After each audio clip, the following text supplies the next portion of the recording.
Hey, how y'all doing? Get in here, please. We gotta talk. We gotta talk. So listen, happy Thursday. First and foremost, happy Thursday to everybody. We are in here on a good Thursday, y'all know, on this channel, this platform, this family the only real family on YouTube, the royal family. We do random acts of kindness on Thursday. So please, y'all, if you have not already done your random act of kindness, our One Stranger, One Smile Thursday, make sure you get it done today. It is not too late. We got until midnight tonight to do one kind deed for one person we don't know. So let's get that done. Happy Thursday to everybody. So glad y'all here. Oh, yes. I'm glad y'all here because we got to talk. Now, production has done such a horrible job on RHOA this year that these ladies are taking to YouTube. Oh, yes, they are taking to YouTube. I'm with it. At this point, I think it's very clear that the majority of the drama is not happening on screen. And so, however we got to get it, we got to get it. We need to know what's going on because I feel as though possibly, this is just my opinion. It doesn't count for anything outside of it being my opinion. But I feel as though these ladies doing what they're doing is sending a message to production that you're not going to spin a narrative by cutting what you want to cut, keeping what you want to keep. They're going to tell everything, and that this is just what it is. So the latest person, well, not the latest, but Porsha Williams took to YouTube. Yes, she did. Porsha Williams took to YouTube, and she has decided that she's going to break the fourth wall yet again. Now, we saw her break the fourth wall on the show. Well and good, right? But it appears that she is breaking the fourth wall yet again. Yet again, she's breaking the fourth wall. And this time she's doing it on YouTube. But she's not the latest person to take to YouTube. The latest person to take to YouTube is Kenya Moore. Now, Kenya said she's taking to YouTube since Bravo will not show her confessionals. They won't film her confessionals to let her give any type of context or commentary on the scenes that she was in or involved in or being spoke about in. She is taking to YouTube to do her own confessionals her way.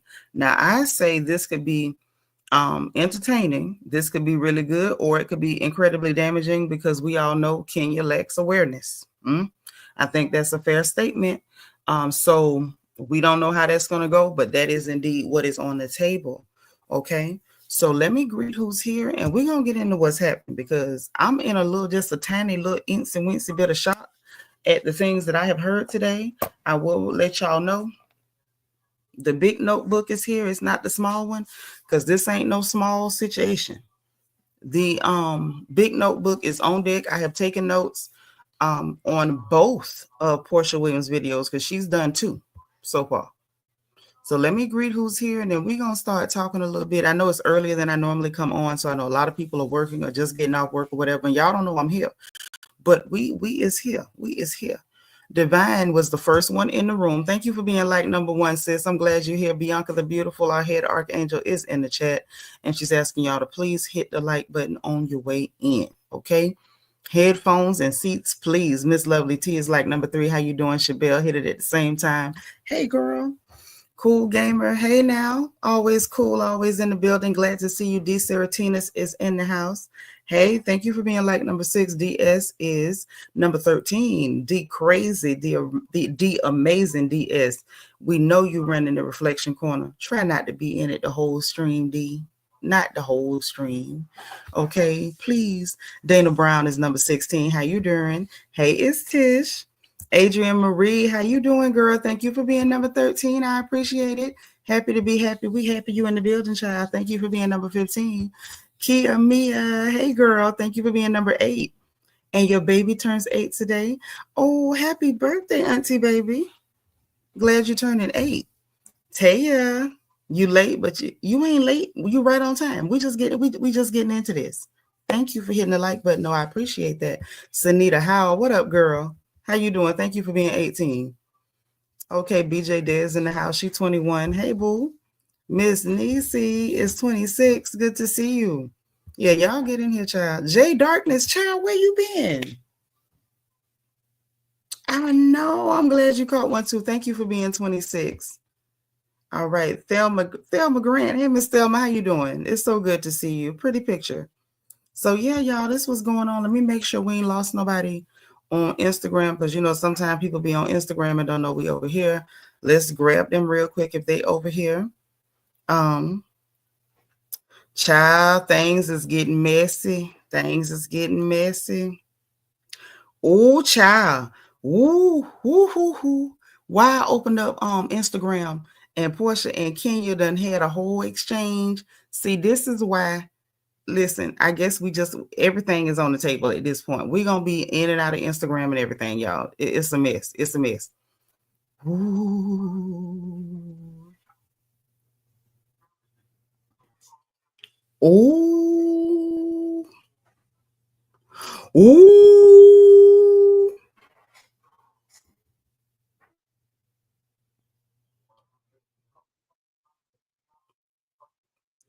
Ooh. Okay. Listen, I don't even know what else to say. I don't even know what else to say. Hey, Ishelle, thank you for being 36. Mm, mm, mm. Listen, we just got to get into it today. We just got to get into it today. I have a few things to say about it. First of all, Kenya lacks awareness. Hey, Philly Joint, thank you for being number 39, baby. Kenya lacks awareness. She don't know when to shut up. She don't know when to quit. When the people fighting for her, she want to jump in and try to capitalize when all she need to do is be quiet. Because even after what she did, it was still quite a few people that was still, able to see that what they did to her was wrong, and they were, vocal about it. But then she got to jump in and repost pictures of like an AI picture of herself with contact lenses talking about justice for Kenya. Like, girl, easy, be quiet. Because it ain't like it's so much justice for you as it is we talking about the fact that they let this heifer get away with gun threats. Like, stop it. You not no victim like that, mama. Like, you need to pipe down. Like, I don't really know. I don't know where Kenya buys her common sense at. I don't know where she purchases it at. I don't know. I don't know whether she put in the order and it just ain't arrived, whether it's coming from China and, the post office is moving slow because it's, with China Post or something. I don't know whether it's on back order, but Miss Mama's definitely lacks common sense and self-awareness. But this situation is getting messy. It's getting messed to the sea. And that's what I'm finna say. It's getting real messy. Hold on real quick. Let's make sure. Let's make sure we ain't lost nobody in Instagram, because I want to make sure everybody here so we can go through this mess together, because this is mess. This is real live mess. DS says she get her common sense from Temu. I believe it. Hey, Instagram folks, we live on YouTube. We're about to get into Porsha Williams' first two, maybe last two. I don't know if she got some more to do, but her first two videos on YouTube, she done broke the fourth wall. She telling people business. We got to talk about what she said, what links up, what don't match up with what was said already by Jessie Woo. We got to get into the Ming Lee of it all, because she denying certain stuff. Hey, Patricia, come on over to YouTube. Hey, Lady T, head over to YouTube. We live. We got to get into that. And whether we believe Ming or not, I don't know, but we're going to talk about that. Also, Kenya and Porsha apparently have had, a little clash online. Kenya trying to deny stuff, Porsha calling it out. Porsha seems to be in a whole different headspace right now. I don't know what headspace she in. Whatever headspace she in, she just, vomiting whatever she thinks. And I don't know. It seems to be a little bit of, truth to some of the stuff that she's saying, because it's matching up and it's adding up, and she telling some stuff. And we also got to talk about the fact that Kenya Moore is now also taking to YouTube. So y'all head over to YouTube, because apparently even the people that we watch on television is heading to YouTube. So y'all come on over there. We got to talk about what's going on. Okay, come on in. We ending this live on Instagram because it don't matter. Okay. So listen.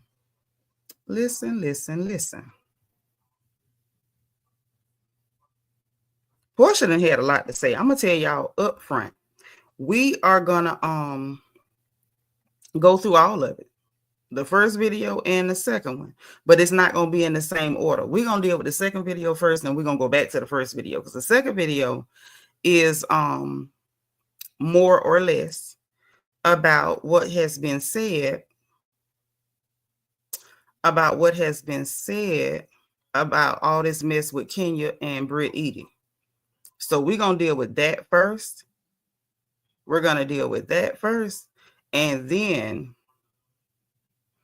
we're gonna get into, yes, child, Kenya done went and got a YouTube channel too, Philly Joint. Everybody getting on YouTube. Everybody coming over here with us. Remember, we the people they was making fun of, making little shots and comments about, which seems stupid to me, because we keep people interested in y'all show.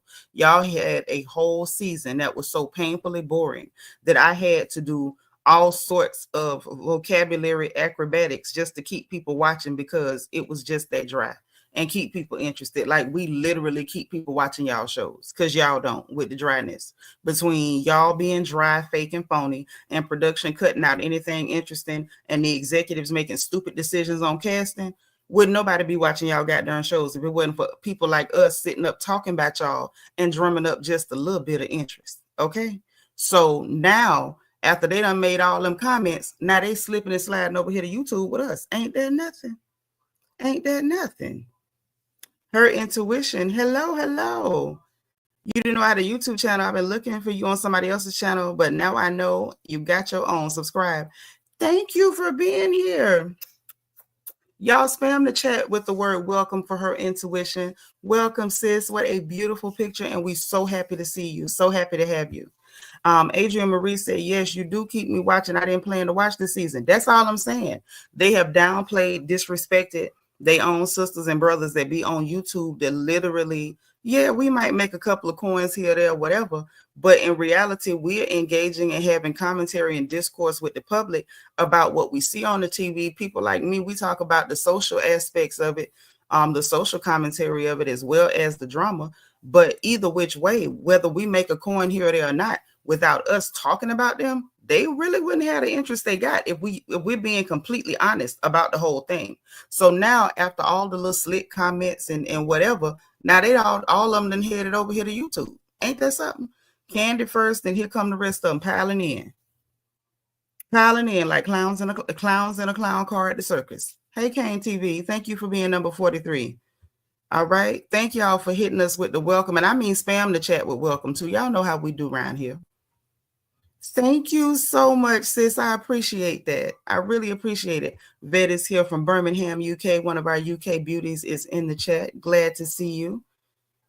I need y'all to hit that like button. And I don't see the welcomes in the chat that I need to see. Let me put mine in here too, because I don't want to mess up. And anyone else, if this is your first live, please put FTL in the chat so we know, so we can welcome you personally and individually, because we are happy to have you here. I promise you are. We are happy to have you here. Kia Mia said, I remember when they were saying YouTube was beneath them. Now look at them. My, how the mighty have fallen. Indeed. It's real interesting to see people, you better than your own people, the people who actually watch you, give you your ratings, and put money in your pocket. You better than us, and now you over here chilling with us. You sure this ain't the projects? Like, I've never lived in the projects, but are you sure it's not? Because that's how y'all used to talk. Hey, Lisa Gordon. How you doing? So glad to see y'all. So remember, quick housekeeping, if this is your first time live, please tell us in the chat or put FTL for first time live so we can welcome you personally and individually. If you do need to curse, okay, while I will not be doing any cursing, I don't care if you do. Just please misspell your curse words. Please do not disrespect anyone in the chat, and please don't disrespect me, okay? Because while I am saved, I ain't that saved. So let's not do it, okay? Let's be respectful of everybody. You can disagree, agree to disagree respectfully.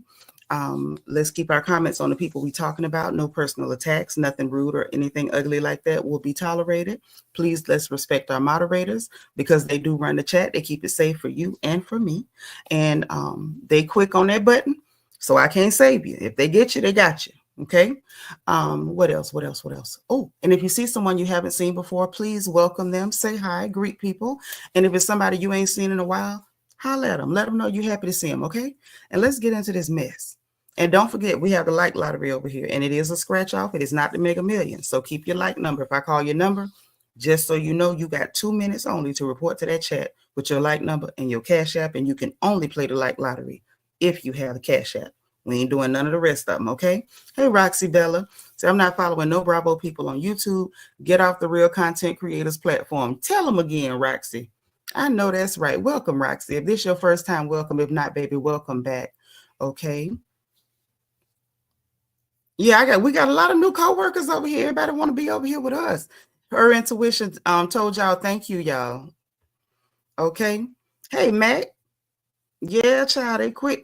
They quick. Totally Tammy in the house. Hey, girl, how you doing?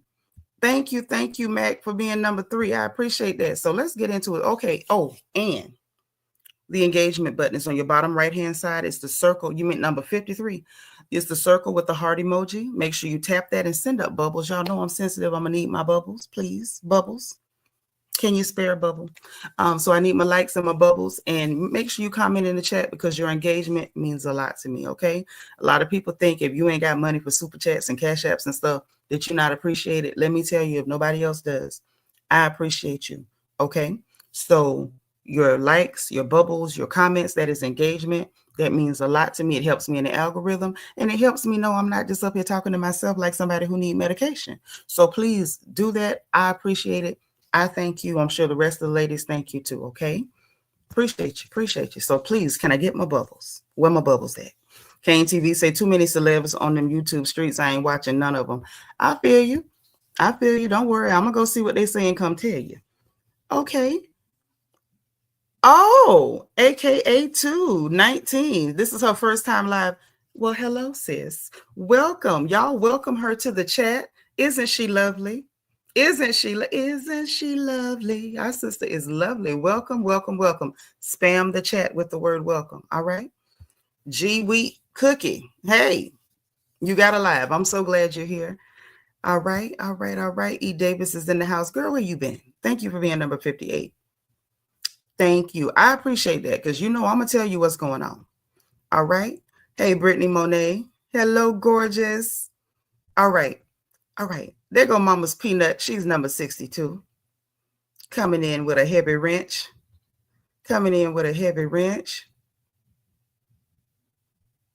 Oh, thank you, sis.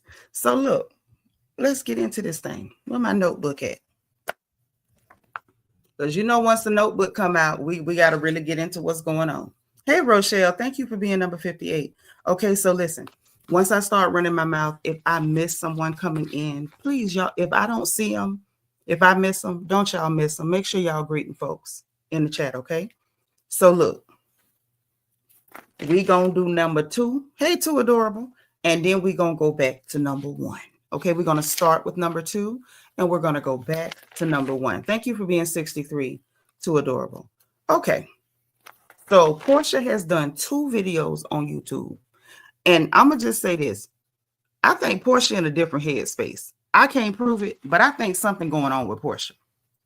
Nashina M, thank you for the super chat, sis. She says, like number 61, sitting at home watching you live because I'm getting on a cruise ship tomorrow. She got the next 6 days off.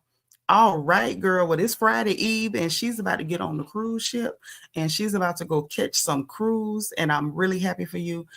Journey mercies to you. We praying for your safety while you travel. And girl, go have a good time, okay? I love it. Thank you so much for the super chat. Thank you. Thank you for being 64, Brittany Monet. Appreciate you. Okay, so I think Porsha's in a different headspace, and I'm going to tell y'all why I say that. Porsha's energy is off. I'm not going to say it's bad, good, or whatever, but her energy is off. Something about this situation did something with her. I don't know whether it's the assignment of it all, whether it's whatever it is, I told y'all way back, I felt like that man put roots on her. I'm sorry. I believe it. Y'all can get mad at me if you want to. Y'all know I'm going to say what I believe, and it ain't no proof. This just really what I think it is. I believe. You already on vacation? Oh, man. I know that's right. I believe that man put roots on her. Now, I do believe that. Now, how she got away from him, I don't know. I do not know. Okay. But that's what I think. That's what I think. Her energy is very much coming off like she don't really care what she say. She don't really care who it's about. She don't really, I don't know, her energy, she still seems like silly, goofy Porsha that we're used to. But baby, silly, goofy Porsha is different than the Porsha we've known. The Porsha we've known has always been like, she would say some stuff and then, her famous line, who said that? We ain't getting a whole lot of who said that now. We're getting a whole lot of, oh, well, and I said it, and now what? That energy is kind of what she coming with. I don't pretend to know what's causing it, but something done changed with Porsha. I'm watching her. I don't know what I think of it yet. I don't know whether I have drawn a conclusion about how I feel about the new energy that she's giving off, but she's definitely giving off some new energy. And right now I'm kind of grateful because at least we can get some backstory on what's really going on. Hey, Brandon. Thank you. Thank you. Happy Thursday. Thank you for being number 67. So listen, it's going to be some audio because I don't know whether she strike people or not. Now, fair use on the audio, but y'all hear some of the stuff she's saying. Like I said, we're going to start with her second video and then we're going to look into her first one. Okay. Because the second one is out of order, but the second one,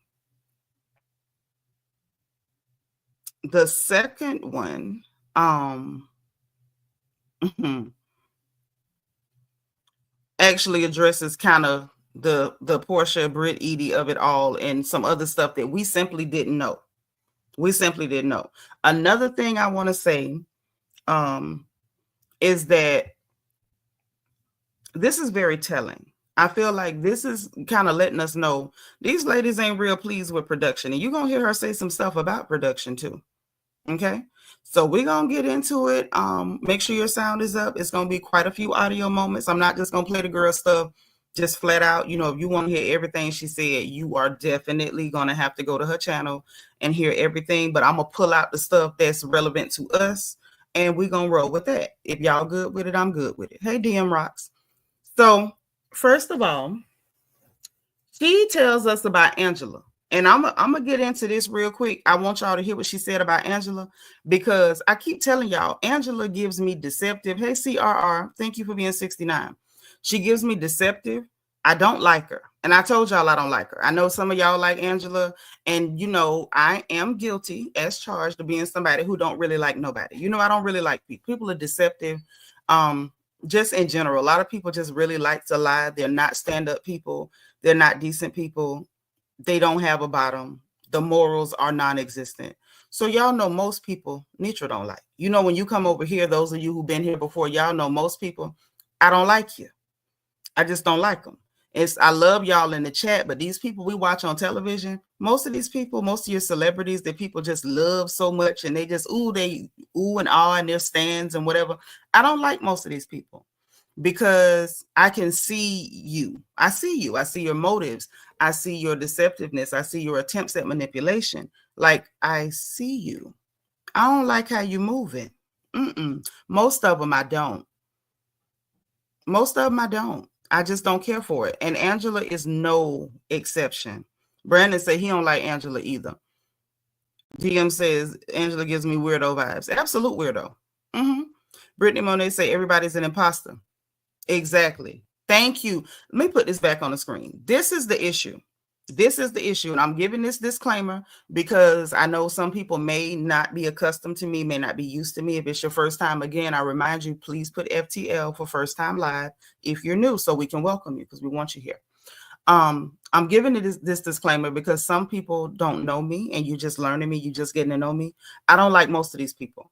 And this is why everybody's an imposter. You get very few people who go on television and we get to see who they are authentically. Or even your celebrities that's not reality stars. Most of them, these people are not authentic. So most of them, like with somebody like me, because I overanalyze everything, call it a mental condition, I'm off in the head, call me what you want to. I'm good. I'm not sensitive. I promise like that. I'm sensitive about my bubbles, but not about that.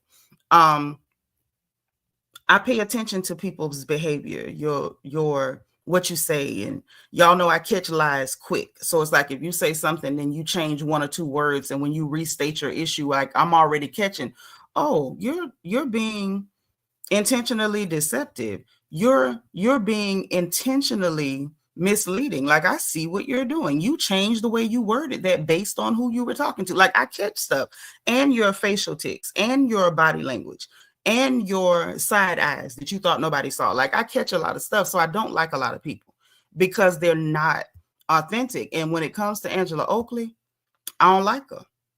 I don't like her. Hey, sweet beloved, thank you for being 71. Now, her husband, like him. I always like Charles Oakley. Not just because, you know, he's grumpy and crusty and crotchety. I like him because whatever he is, you just kind of get it. You don't really get a pick of what you get from that man. You just get what you get. Right, Tammy, you can't idolize folks. You don't know these people. Most of them are not nice or kind either. They're not. I am January 31st. I sure am. Miss Nisi said Angela is sneaky too. I believe she gave Kenya them pictures. I was listening to what Porsha was saying. I don't know that I think it was her, but we're going to talk about it. Aaliyah Brittany. Oh, what a pretty girl. This is her first time live. Y'all, please welcome her in the chat. I need y'all to spam the chat with the word welcome. Let me put my welcome in too. Make sure y'all are welcoming folks to my chat, because we all family around here and nobody should feel like they're not welcome. I'm so glad to have you. Welcome, welcome.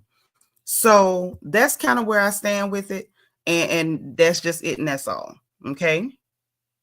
You say you heard Phaedra Reed's Angela. Somebody needs to. I'm kind of over her. Say Porsha have to play the villain role now since Kenya's gone. Hey, user 1236630. I love your name, but I always, you know, have to stop and slow down and read the numbers. Hey, Quiet Storm. How's our princess? Thank you for being 76. That's right. We ain't paying no bills. We can buy you a drink. Ooh, wee, ooh. Okay. Yep, Kane. We catch the lies real quick. That's the same birthday as my granddaddy. All right. Kim Harris is in the chat. Hey, Kim. She's watching from Georgia. All right, a Georgia peach in the chat. Yeah, I like old Charles Oakley. You get what you get with people like that. I like people like, you know, and it's not to say that I think that he's, you know, a Sunday school teacher. We need to put him up to be the head deacon at the church. I just like people that are just themselves. I like people who are just authentic. Whatever you are, be that. Don't put on no airs. Don't give us, you know, the PR version. Don't give us what you think we want to see. Don't try to be deceptive or manipulative. Just be what you are. And whatever that is, either they like you or they don't.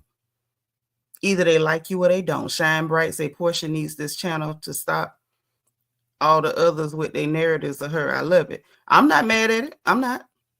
Oh, we got a Florida girl in the chat. Oh, that's why she bad. Y'all know I love us Florida girls. Miss Duval, Miss 904. Is that you, Jacksonville, St. Augustine? Where you at in Duval, girl? You know I'm from Ocala. Welcome. That's kinfolk. Say Porsha has to play the villain role since Nene and Kenya are gone. She has to keep the show up. I don't know whether she's playing the villain role. That could be what it is, but the fact that she's not on the screen and the energy is what it is, I don't think this is a role. I think Kenya has not Kenya, but I think Porsha has absolutely flipped that leaf, and she's decided she don't really care how it come out. She just gonna say it. I can still see her, you know, motives here and there too. You know, that's why I say I don't like most of these people. Lady Blue, thank you for being 83. Roxy Bella says Bravo should not allow them to have a YouTube. Isn't that a conflict of interest? I used to say that, but now that everybody's doing it, if it's good for the goose, it's good for the gander. Also, Roxy, I feel as though when you have a production company that is cutting things, like critical information because they want to present a certain narrative, I think it's kind of unfair in a way for these ladies not to be able to say what they need to say on their own platforms. You know what I'm saying? I'm not okay with that. If you can control the narrative on the cutting room floor, they should be able to come somewhere and actually tell their truth, their facts of what they know to be the truth. I don't want to say their truth because truth is truth, lie is a lie. But they need to be able to say what happened according to them and their account of the events. I think everybody should have the right to speak for themselves. Like if we look back with what happened on the show, Nene would have been helped by being able to say what was really happening behind the scenes. Nene worried about being so professional and not doing that they were able to spin a narrative. And most of y'all went with it if we're going to tell the truth. Okay, Broward County. Okay, we got Miss Lauderdale. We got Miss Jacksonville in the house. Okay, I love it. Listen, y'all know I love my Florida girls. Love them. I'm biased forever. Evie said, I'm glad Porsha was able to tell that they cut up the scene for Angela. The producers are trying to help the new girls. That's exactly what they're doing. Peep that. So I knew Porsha and Ken being friends wouldn't last long. I think they're going to be okay. Like they couldn't do the fake thing, but I think they're going to be okay because the energy Porsha coming with, it doesn't seem destructive, but it seems very matter of fact. And I'm okay with that. Listen. Yep, it started with control freak Candy. Right. Because they weren't cutting her up. She just wanted to make people not see what they saw. Like, we saw you. You know, she was more interested in they were no longer giving her sweetheart edits, and she wanted to kind of do it for herself. What other people are doing is not that. Y'all know Candy's a different one, and you know I don't like her either because I don't like hardly nobody. So let's get into what she had to say about Angela, because y'all got to hear this. Y'all have got to turn your sound up. Turn your sound up. Okay. I hear that crunch. Nothing right. You know what I'm saying? Like, she does her thing. But I think Angela's a great addition. She comes off a little weird at times and all of that, but she's married. She's beautiful. Her husband has a lot of personality. You know what I'm saying? I heard he was a trip when, you know, he's on camera and stuff. But I think she's a good addition. I watched the last episode, or was it this weekend's episode? So yeah, I think it's the episode. So I watched this episode, and she was like telling her husband about me saying I knew something about him. And like, come on. Now I know I told you it was a joke. So what happened was we were all playing a game after her dinner at the bank. We were all playing a game, and that's why everybody was asking questions. And every question we would ask to Angela, she didn't either want to answer it or she would give us like an answer with fluff. And everybody was supposed to be answering truthfully, like to give some tea of some sort. So every time we asked her, she wouldn't say nothing too much. So I was like, let me get her back. So when it came to my question, I played with her and I said, girl, something about Charles. Hold on. So y'all heard that, right? So apparently the few little questions we saw, those were not the only questions asked. So I'm like, okay, Porsha, good looking out. Benita, thank you for the super chat, sis. Thank you for being here, and thank you for the super chat. I appreciate you. And Aaliyah says she only created Speak On It to defend narratives that were being spun on her. That's what she say. Sis, I don't believe her. I'm going to just tell you that, kinfolk. I don't believe her. Because I watched that season. I analyzed that season. I don't believe it. Now, that's what she say. If you a Candy fan, I can dig it. We got a few Candy fans here. I'm going to tell you again, I don't like nobody. Because once I peep bull crap on you, it's never going away. Once it's in here, it's never. I have a big head for a reason. Once it's in here, I'm storing it, okay? If I could forget the stuff people do, my head would probably be smaller. But no, I don't believe her. But I can dig it that you believe her. And shout out to you. Taya said, first of all, when everything would have been shut down, because what you think you know about my husband. But hold on. Listen to what she said, Taya. Do I need to run it back? She told the girl she was joking. But hold on. Let me run it back. Because I want you to hear what she's saying that's important.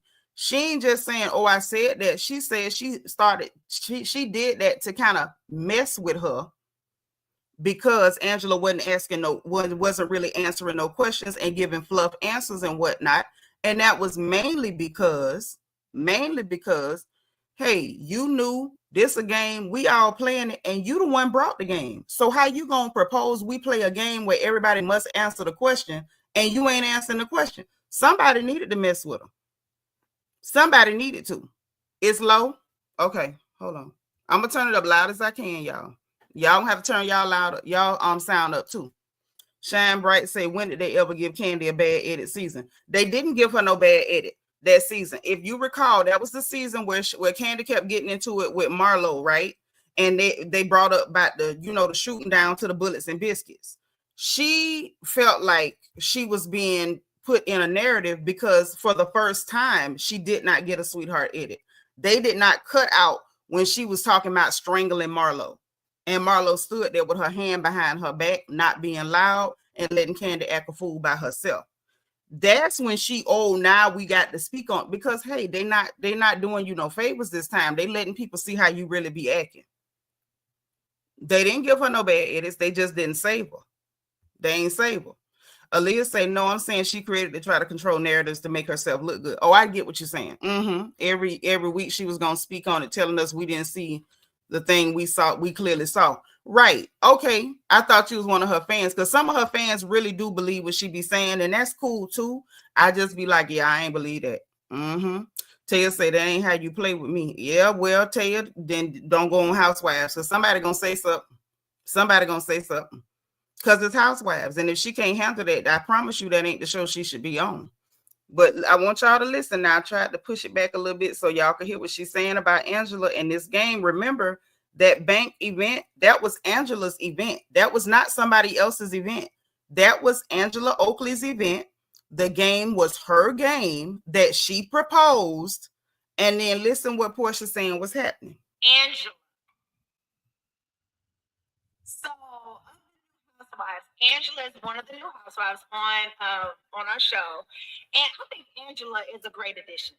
I don't care what nobody else thinks. And she definitely gives hell there left and right. You know what I'm saying? Like, she does her thing.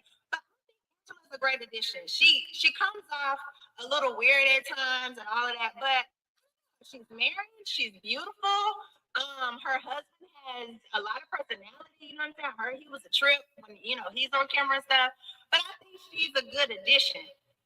I watched the last episode, or is it this weekend's episode? So yeah, I think this episode. So I watched this episode, and she was like telling her husband about me, saying I knew something about him. And I'm like, girl, come on. Now I know. It was a joke. So what happened was, we were all playing a game at dinner, at the bank. We were all playing a game. That's why everybody was asking questions. And every question we would ask to Angela, she didn't either want to answer it, or she would give us like an answer with fluff. And everybody was supposed to be answering truthfully, like to give some tea of some sort. So every time we asked her something, she wouldn't say nothing too much. So I was like, let me get her back. So when it came to my question, I said, girl, I know something about Charles. And she was like, huh? And I said, yeah, something about Charles. Like that. You know what I'm saying? Just playing with her. But I guess I'm a good fucking actress, or hit a sore spot, because about 5 minutes later, we know it's a sore spot because we all heard from Wendy Williams what the sore spot is. Apparently that sore spot be eating meat and wearing shoes and be needing school clothes and stuff. But go ahead. She picks up what looked like a goddamn serving spoon and starts putting down glass like this. She was like, attention. And I was like, attention, what? She was like, what you say you know about Charles? I don't know why they didn't show this part, because it actually was crazy. She was like, they didn't show it because they're trying to save the new girls. Now y'all see this. Production done cut all this stuff that would have been entertaining. Cut all that because they were trying to tell the story that they wanted to tell, rather than letting reality play out. So basically, Porsha got Angela to clock in because she was trying to give beauty pageant answers, and production cut it. You know how our voices. I said, Charles, forgot, y'all. I done said this shit as a joke. I honestly forgot. Man, Kenya kikiing too much across the table. Will look like my lifelong best friend over here. I don't know what you're talking about. So, what you talking about, Charles? I was just playing. She was like, no. You said you know something about Charles. I said, listen. I don't know anything about Charles. I swear to you, I was only joking. I said I only said that because we're playing a game, and every time we ask you something, you give like a fluff answer. Like everybody's giving a little. So y'all hear that? So not only did she know the girl said she was playing, Porsha actually told her why she did it. Hey, Dana Scott. Hey, Aries Diva. Hey, I'm that girl. So she knew why she did it. So it's not even like, oh, I thought you were serious, but you said you was joking. In the moment, after you banging glasses, yelling attention, attention, and you addressing it, what you know about Charles, what you apparently maybe she was scared Porsha knew about that outside child. Maybe she knew you was out there making babies in the street and stuff like that. You know what I'm saying? So she panicking. What you know about Charles? The girl told her, I'm joking. And then not just told her she was joking. Child, I only said that because you was giving us fluff answers. So at this point, she completely knew and still went home to Grumpy Bear to tell him that, to get him riled up. Like, Angela is a weirdo. And I keep telling y'all, I don't like her. Here we go. Something to be, you know, truthful and like some tea. I was giving you a hard time. Like, calm down. She was like, oh, okay. I was just saying because I didn't know what you knew about Charles. And I said, I promise you, I never met Charles. I don't know nothing about Charles. He could be a complete angel or he could be a complete ass. I don't know nothing about Charles, okay? That's what I said to her right then. So I was watching the scene, the episode tonight, last night, whenever y'all saw it, I'm watching, like, what she tell her husband about this? Why? Like, and I'm thinking to myself, girl, you telling your husband that I know something about him, girl, I couldn't do nothing about Simon. I don't know nothing about Dennis. I don't know nothing about Cordell. Girl, I don't know nothing about men. Okay? So I don't know shit about my own husband. How am I know something about your husband? I did not know nothing about Charles. Okay? Not mad at that. Because they on Housewives, Jocelyn. Hey, Jocelyn. Because they on Housewives. If she that sensitive and want to act that dumb, then don't be there. LaToya Jackson can go exit to the left. She can leave Uncle Charles and possibly her mama and her messy daughter, but she can leave. If you that sensitive, can't nobody even crack a joke. It's one thing if we got somebody like Giselle going after husbands and marriages or whatever. Somebody cracking a joke, get over it. Why are you here? Right, Kane TV, that's projection from Angela. She insecure because she know that man act like he don't really like her like that. And he seemed like the kind that'll hold around and come back and tell you he did it, which I would appreciate. Like, at least you could respect the man that'll go hold around and say, you know what, I did that. Then some Negro that's full grown rusty man that's hoeing around, but he's sneaking like a high school kid telling lies like you his mama and you gonna whoop him. That's hoe. Now that's some hoe stuff. At least if the man do what he do, he don't seem like the kind that's gonna hide it from you. He seemed like the kind that's like, yeah, it might have been messed up, but I did that. And are we moving on or are we breaking up? What we doing? Then to have some Negro doing like Dennis did Porsha, cheat on her while she's pregnant and go all around the mulberry bush telling lies and sneaking and stuff like y'all little kids. It is what it is. But that's definitely projection from her because she definitely insecure. Okay? Because he done went and got a whole baby in the streets on her. Tiffany GT say definitely giving production and Angela hit the side. Yeah, they hit it. They hit it. Yep. Definitely side eye. Definitely giving insecure. Baby, it's a joke. Get over it. Saying Porsha don't have the rep to play like that. Yes, she can. Yes, she can. Yes, she can. Because who told Angela to get on the show with Porsha and you know her rep before you signed the contract to get on the show with her? Yes, she can. Yes, she can. You can be played with. You can be joked with. If you feel like you too good to be played with a joke with Porsha, then you should not have signed a contract to be on the same platform with Porsha. You see how that works? It's real simple. Ain't nobody above nobody. Ain't nobody above nobody. Ain't no need in being that sensitive. She the one sat there and let that man go get a whole baby in the street and stayed in the house. Hey, Breach, thank you for being number 97. Bump all that. All that there. Kane TV say, yep, Charles gives that energy very much so. He gives that energy that he gonna do what he gonna do and you gonna take it or leave it. I got some cousins like that. They'll go screw around and tell the woman, I'm gonna keep screwing her. So what we doing? You staying or you going?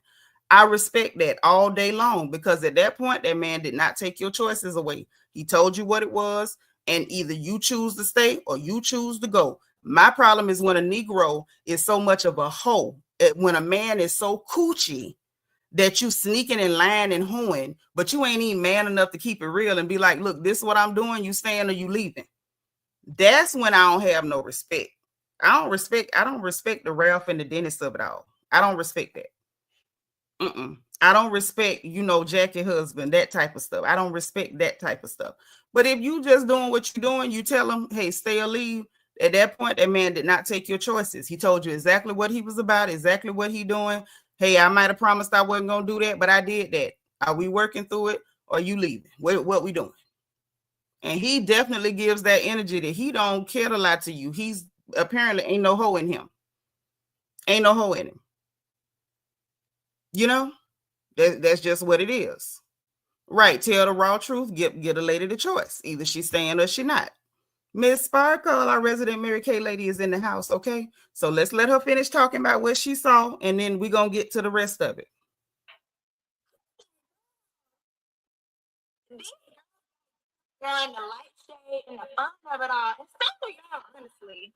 Y'all fans, y'all need to loosen up a little bit. This is the Real Housewives of Atlanta, honey. And I've been watching. I know we took some years off.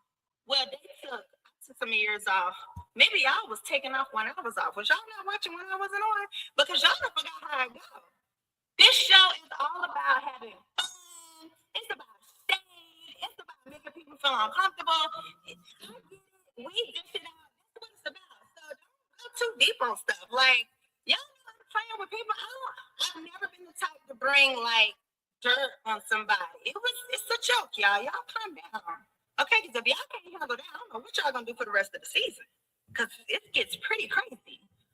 So, anyway, that's addressing that. I wish Charles and Angela well. Okay, I'm sure they are doing amazingly despite all that they end up going through the season.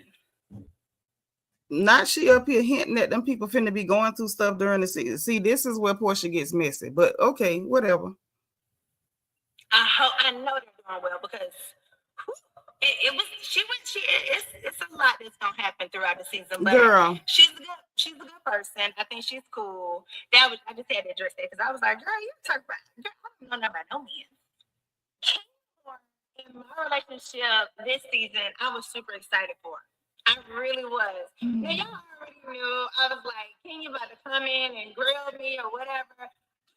Yeah, I just felt like Nah, I could tell they was in a better place. Obviously, we all know, right? What I am gonna call bull crap on, you didn't think that Kenya was finna come in there and grill you. You didn't think that. You know why? Well, let me ask y'all in the chat. Do y'all believe that Porsha actually thought? You gone? Oh, yeah. You look cute. He look cute, y'all. Y'all know something about him. Like Porsha did Angela. I know something about Charles. Y'all know something about Mr. But listen, let me know in the chat. Do y'all believe for 1 minute, just be honest with me. Do y'all believe that Porsha thought that Kenya was going to grill her? Put a 1 if you believe it. Put a 2 if you don't believe that at all. I'm putting my 2 because I don't believe that Porsha thought that for 1 second. I don't. Put a 1 if you really believe Porsha thought that Kenya was gonna come in this season and get her, for all the social media stuff and the Simon and the this and the that. Put a 1 if you believe that Porsha thought Kenya was gonna do that. I'm putting a 2. I don't believe it. Adrian Marie is with me. Nashina, see, this is what I'm talking about right here. This is how I know you royal family for real. You on my wavelength. No, because she and Kenya teamed up to hate on Marlo. Right. Y'all teamed up together to keep somebody off the show. You knew she wasn't coming to come get you. Brisham say Porsha seemed like she'll be skating through the season without having the heat on her. I mean, personally, I don't really see the point of the heat. What is the heat for? Like, unless you the woman that lost a man or whatever, and I still ain't really with all that. Yeah, her and Kenya been back cool, L Bloom. Yeah, none of that not tracking. Like, cut the crap. If you just want to say y'all was in a good place, y'all was in a good place. Y'all clearly was in a good place. If y'all went to production together to say, if y'all bring back Marlo, neither one of us gonna film with her. Y'all was in a real good place. Y'all went in cahoots, honey. Y'all went and formed an alliance against a whole nother sister to keep her from getting a check.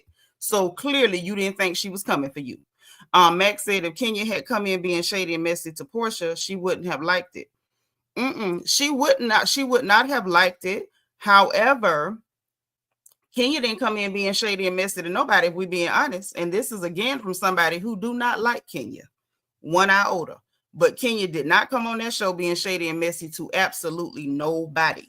But I'm going to say this. If they hadn't teamed up to keep Marlo out, Kenya probably would have got him. That's the only reason it didn't go down, is because they teamed up. And mind you, by the end of the season, Kenya could have got irritated with her at one point or another and still flipped the script on her. But now we'll never know, because Kenya took it too far and that gave the people room to move her around. They've always had the same friends, and that ain't never stopped them from going at it before. L Bloom, you know what I'm saying? Jocelyn say Porsha need to discuss that, how I got with that woman's husband. She don't need to discuss it for me, because we watched it. We watched it. And those of us who watched her little spinoff show with her family, we know exactly how it happened. She got in his DM and told him about Fallon being pregnant from the towel boy. That's how we already know how it happened. She done already told it when she tried to lie. And then when the lie got caught, then she told the truth about how she was in that man's inbox and ended up snitching on herself, self-snitching, that she was the one that told that man that that girl was pregnant, was a pregnant. Now, that's what went on. Right, shine bright. Plus, it's all these years later. I don't care nothing about that. Had the man gone. And Fallon ain't want the man because she was screwing the towel boy and was pregnant from the towel boy when she started messing with him. Again, ain't no victims in these situations. You had a creepy old man that liked young women, and he liked to spend money on them. He a paymaster. And then when the girl got tired of him and playing with his limp pasta, she started screwing the towel boy, who then said she groomed him. And then now they done turned around and got married. And then Porsha went and snitched about the girl being pregnant. Then she done married him, had 11 weddings, all of them pretty. Shout out to the seamstresses, okay? And then now they done split up and Ice done got him. Ain't no victims here. Ain't no victims here. Care nothing about that. Marlo should be there. She should. She should. She should be there this season. She really should. Because then Brit Eady would have had a reason to be sitting up there crying. Vet said it didn't seem that way when they met for lunch and Kenya was saying Simon doing too much. Didn't seem what way? Simon was doing too much. Y'all remember him being online because we was clowning him. We was clowning him about doing too much. Okay. If Marlo had been there, if St. Pete had been there, Brit Eady would have had a reason to be sitting up there crying, in my humble opinion. Last time y'all saw Kenya and I, we were frozen back at the dungeon reunion, but seeing Kenya over the 3 years, here and there at birthday parties, Candy's daughter's birthday party, kids' birthday parties, Shamia's kids' birthday parties. I've seen her over the years here and there, and we've spoken, we've been cordial and fine. But to be on camera with her, I just felt like this is going to be a brand new start. But you all see her and I, we did a scene at my mom's house, like I said, like yeah, we found out about that too, and they cut that whole scene. So apparently a lot of the scenes with Kenya have been cut out, and I don't think that's cool. But they did. Let's let her keep talking. I have definitely had a tumultuous past, okay, to say the least. We have had ups and downs, mostly downs and middle. And now time has passed. We're pretty much done. Whatever happened 3 years ago, it really doesn't matter. Bitch, I'm proud of you. She had this mood of bitch proud of you. If she had stuff going on Instagram, I would DM her and support her. She would also DM me, and like we just had this support thing going on. And honestly, in person, we just had this really fun go back and forth energy. As y'all can see, even at the dinner, we just kiki. It was just like a kiki. I was so refreshing. And I was like, I'm so glad that I can look forward to this for a couple more episodes. How long it's gonna last, but savoring the flavor while it was lasting. And my intentions was to have a great relationship with Kenya. Right. And I feel like hers was to have a great relationship with me. Kenya opening her spa, and when she told me about her spa, I was so proud of her. You know what I'm saying? Like, it's really not an easy feat these days to like be a woman, start something from scratch. You know, we hold our children's financial future, and to use that and so for me, I think it was a big moment. You know, I really did. When it came down to it, I knew that it was going to be tricky, though. I'll say that. But before I go into the actual spot, let's reverse back. Okay. When Brit and Kenya mixed together, I didn't see them meet at first. I didn't see the whole ring situation where Kenya talked about her ring being an engagement ring and Brit took offense to it or whatever. I wasn't there for that because I was late. I was late. So I didn't get to see that part. But I heard about it. And the way it was told to me on both sides from the castmates was like, it wasn't that shady. And Brit said it felt shady. It didn't really seem like that big of a deal to me. I felt like Brit really had a preconceived notion about Kenya, which some do cause. You watch the show, you're going to think, oh, Kenya is that boss bitch. She likes the little girl people. It is what it is. But I felt like I now knew a different Kenya. That now when Kenya meets everybody, she's open and kind. And I feel like, honestly, when I watched the episode, I feel like she was cool. I didn't feel like it was too much heat on it. Or whatever. I didn't feel like Kenya did anything about the ring that felt offensive to me. This is the second time we've heard Porsha say that Brit came in with a preconceived notion. We heard it on the episode and now she's saying it again. So apparently this is either how she feels or what she wants to do to try to help Brittany not look as bad. Brit looks bad. There's no way to make her not look as bad. And I'm not saying that like she picking one over the other, because you're going to hear later she tries to make Kenya not look as bad too. I'm with all that. If you feel like you want to minimize the damage because you feel like you want both of them to stay, that's your business. I'm going to say this. Do I believe Brittany had a preconceived notion? I do. Do I believe some of the information that Jesse Wu gave us about Kenya, Brit, Eady, and Ming Lee is legit? I do. And do I also feel like we do not need fans who watch the show or people who are just thirsty to be around this group and you don't watch them on TV and you think you know what they're going to act like, so you already gearing up to act a fool? We don't need that. There's no way to like downplay that. This is why we don't need fans on the show. There should be people who are part of the legitimate friend group. And I think the evidence of that is Shamia Morton, because Shamia is like legitimately a part of that friend group. So she didn't come in with fake preconceived notions, trying to over produce scenes, being phony.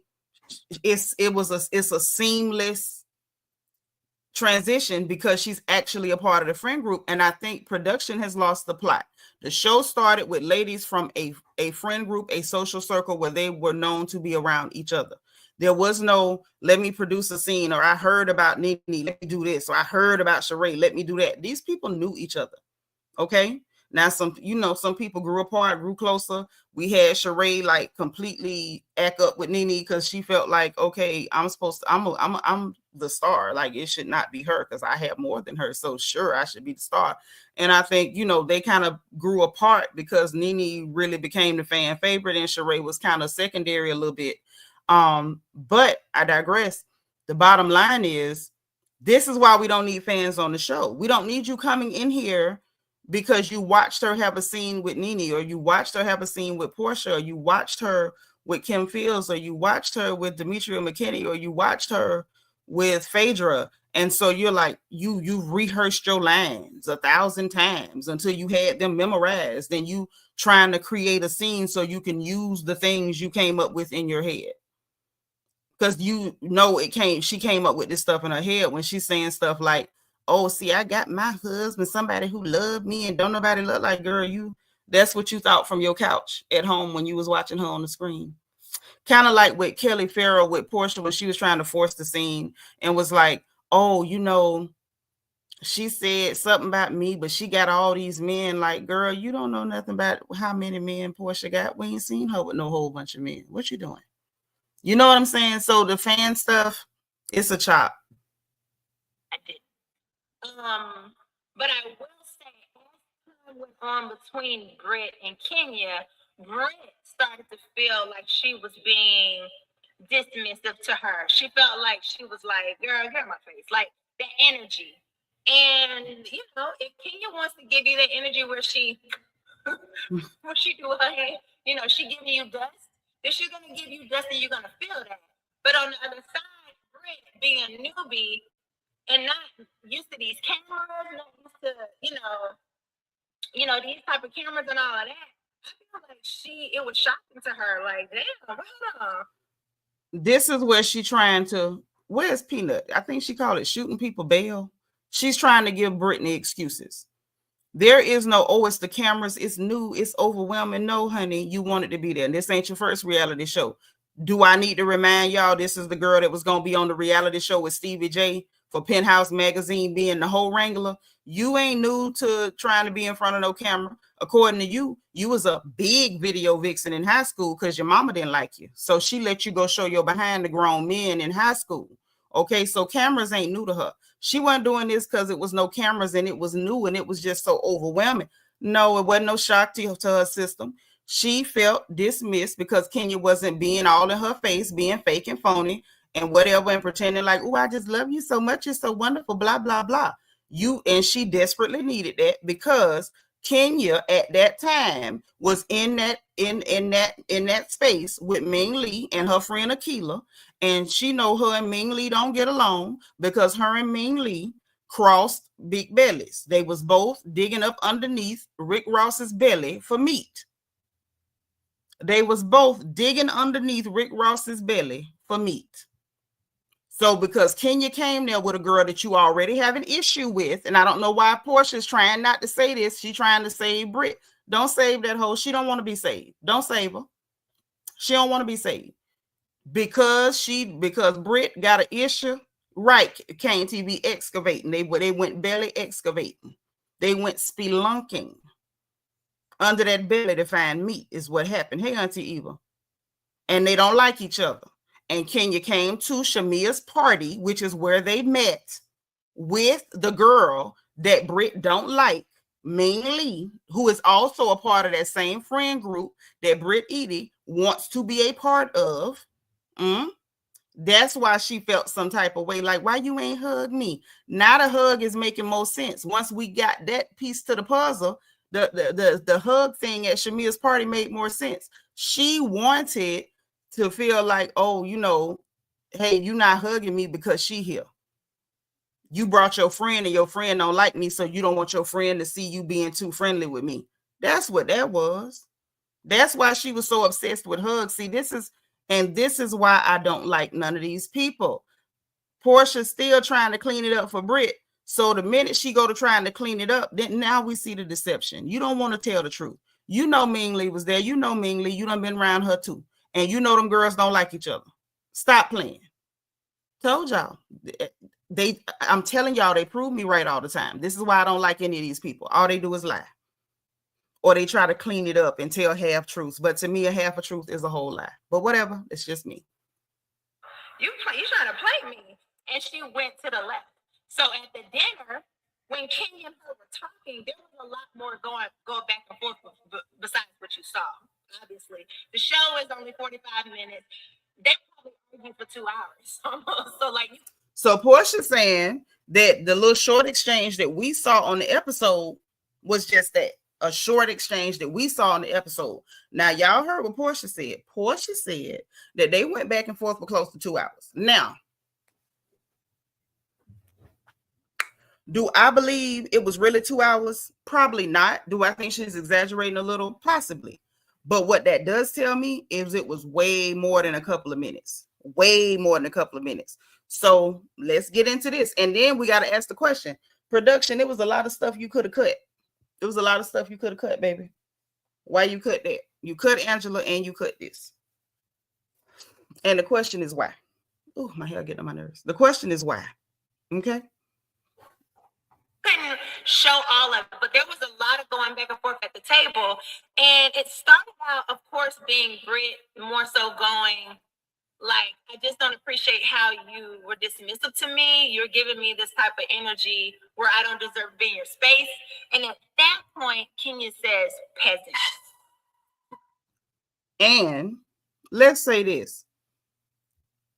I do believe Brit probably said to her, you giving me this energy like I don't deserve to be in your space. I would have did the same thing to her. You don't come to me with your feelings. Your feelings ain't facts. You don't tell me I'm giving you energy. I ain't gave you nothing. That's in your head. And I'm not going to address it. And I'm not saying it's right or wrong, but I'm just saying, you know, Kenya's an Aquarius too. We can be like that sometimes. If you're going through something in your head, we will very much tell you that's a you problem. Whatever you got going on in your head, that's between you, your therapist, and Jesus. Possibly your pastor. But that ain't got nothing to do with me.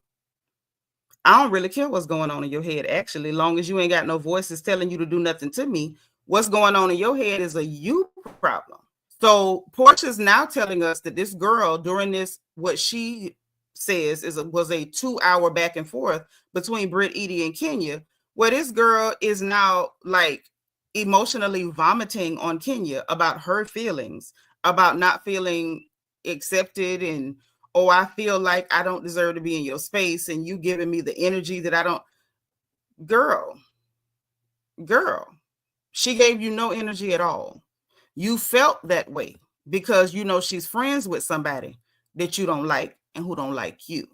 And so you were hypersensitive and you had those feelings, probably had a whole lot of conversations in your head too. But you can't expect somebody else to willingly be responsible for your mental issues. That's a you problem. That's definitely a you problem. I wouldn't have addressed it either. Again, and I have to keep saying this as a disclaimer, this is coming from somebody who can't really stand Kenya more, riding or walking. But Kenya was not wrong in this case, because why are your feelings her problem? She's not your mother. And to be honest, she's not even your friend. At this point, this girl barely know you.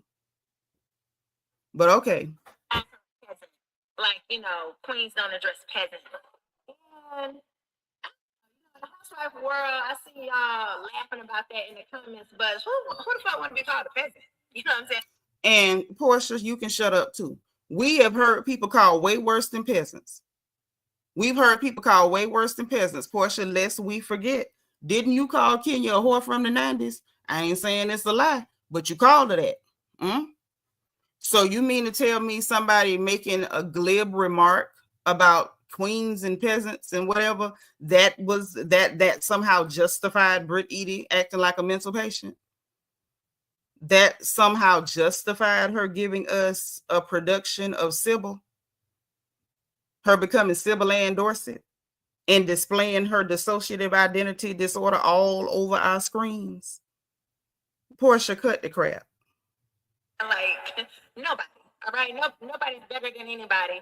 And I think that word peasant got to her. Now, the word pistol got to Kenya, but peasant got to her. So, you know. And Ryan, is that Rian or Ryan? Is it Rian, baby, or Ryan? How you doing?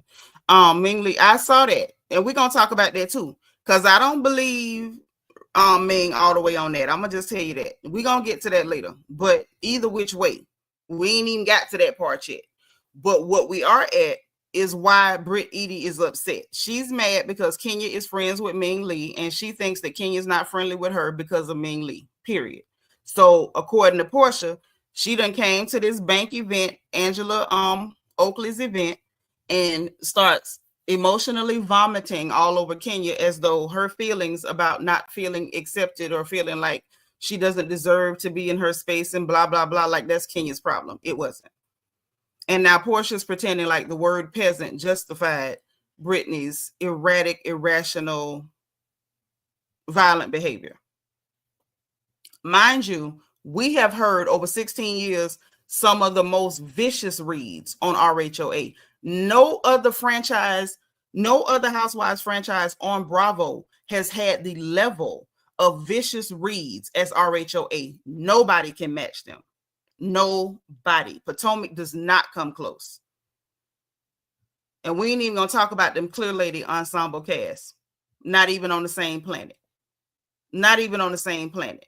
So that's why I'm like, yeah, Porsha, you pushing it, trying to save this hoe and trying to make that the same level as this girl talking about, you know, grabbing guns for people. It's not the same thing. Max said, I wonder what else production cut from that Brit Kenya confrontation. Right. I wonder too. Hey, the divine Miss M. Mm-hmm. Move on.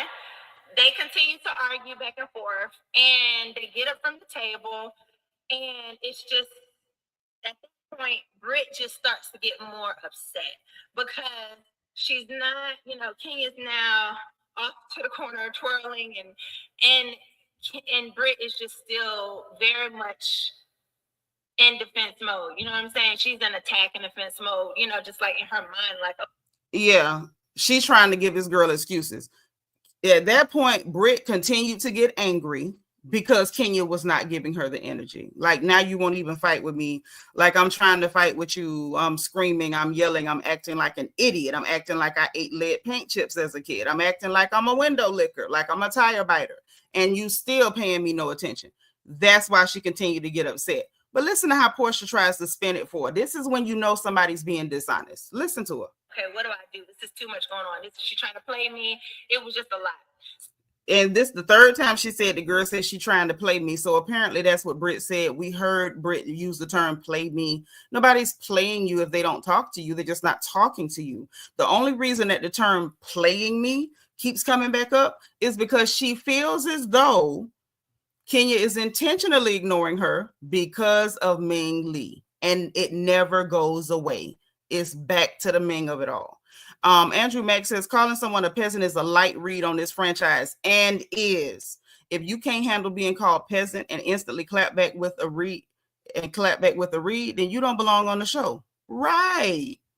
Kane TV say can wait for your report on the Kenya Live on the 15th. Oh, you know I'm gonna do it. You know I'm gonna do it. Hey, Linez, where you been? Say Brit probably feeling guilty because she's the hoe. I don't know, Linez. Hey, Camille. How you doing, boo? So let's go back to Porsha trying to do PR damage control for Brit Eady. So she starts going into her ghetto bag, baby. I don't know. Brit from Roswell? Like, I think been nowhere, you know, pulling guns on nobody. I don't think she's done none of that. Stop right there. Hey, Emma. Let's go ahead and roll and pull up the facts because, she from Roswell. Now, I don't know whether she means Roswell, New Mexico or Roswell, Georgia, but she's definitely been somewhere. Okay. Now, according to her, who had a mama who did not like her, and I must say that until the Lord sends me an email that has been notarized. Her mama don't like her because her mama let her be a video vixen in high school and show her behind the grown men. So your mother doesn't like you. Okay, so being that your mama don't like you, you've been everywhere. Oh, you've been everywhere, honey. You were around grown men showing your natural behind since high school. Let's talk about where else she been. Not to mention, you know, the Penthouse magazine Playmate Hoe Wrangler reality show she was gonna do with Stevie J of all people. The creep, the guy from the Creep Squad, the good guy, that guy. Okay, Mimi baby daddy. Jocelyn baby daddy. Hey, Mama Dama. So she done been somewhere, but let me share this screen because lest we forget. I don't think she part of that life and this and that, right, Evie? Her mama is not her ally at all. At all. Y'all see this pretty little girl? That's my baby. I ask her, could she go show her behind to a grown man in high school? Ask her. Feel free in the chat. Ask her. Ask her. And see what she tell you. If I would have let her been around grown men in high school showing her tail. Ask her.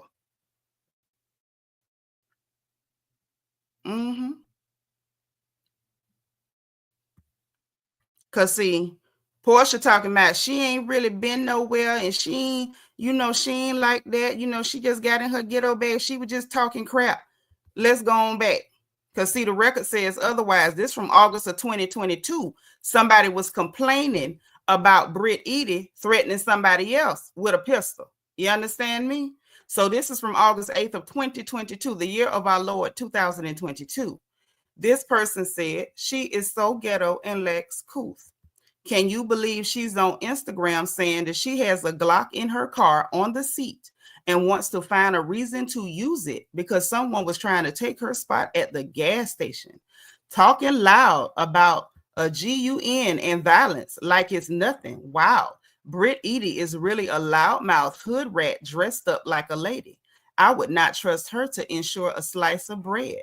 This is a really nasty woman with these ugly horse teeth. And here she is, Leatherface in the flesh. Here she go.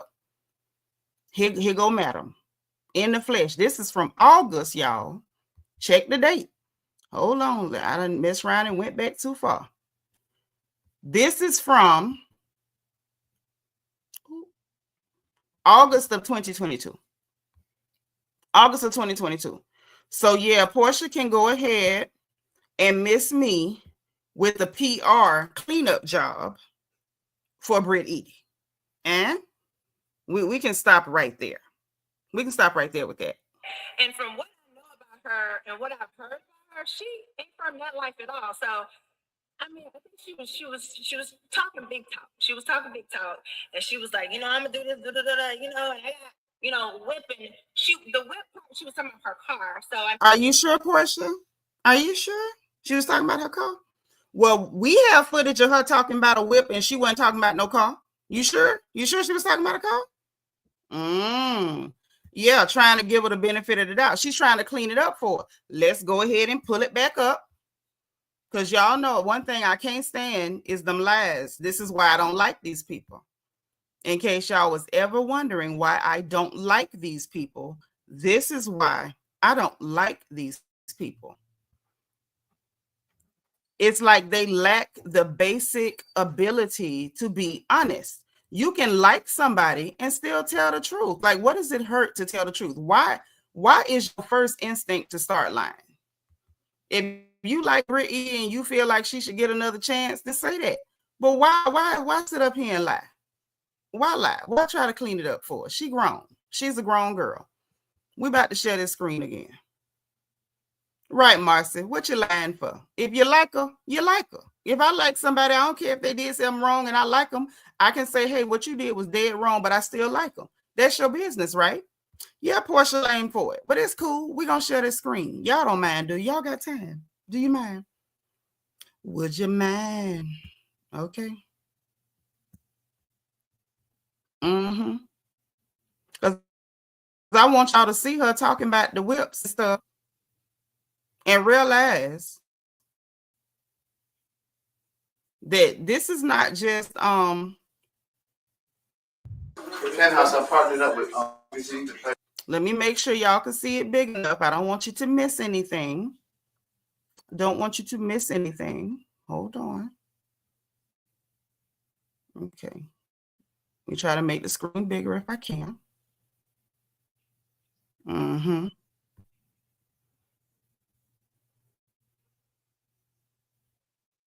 Because I want y'all to see the girl that Porsha is telling us that she was just talking about a car when she said a whip. Because that's what Porsha's saying, right? She's saying, oh, she was just talking about a car. She was talking about a car. Listen carefully. And look who she with, Stevie J. Look what the screen say. Penthouse Magazine reality show. Look now. Penthouse I partnered up with Penthouse Magazine, the president, the owner. No. And doing the first reality television show, and it's called Penthouse Pets. You know what I'm saying? We're finding the next Penthouse Pets, 8 of them, 8 cities. 8 mansions.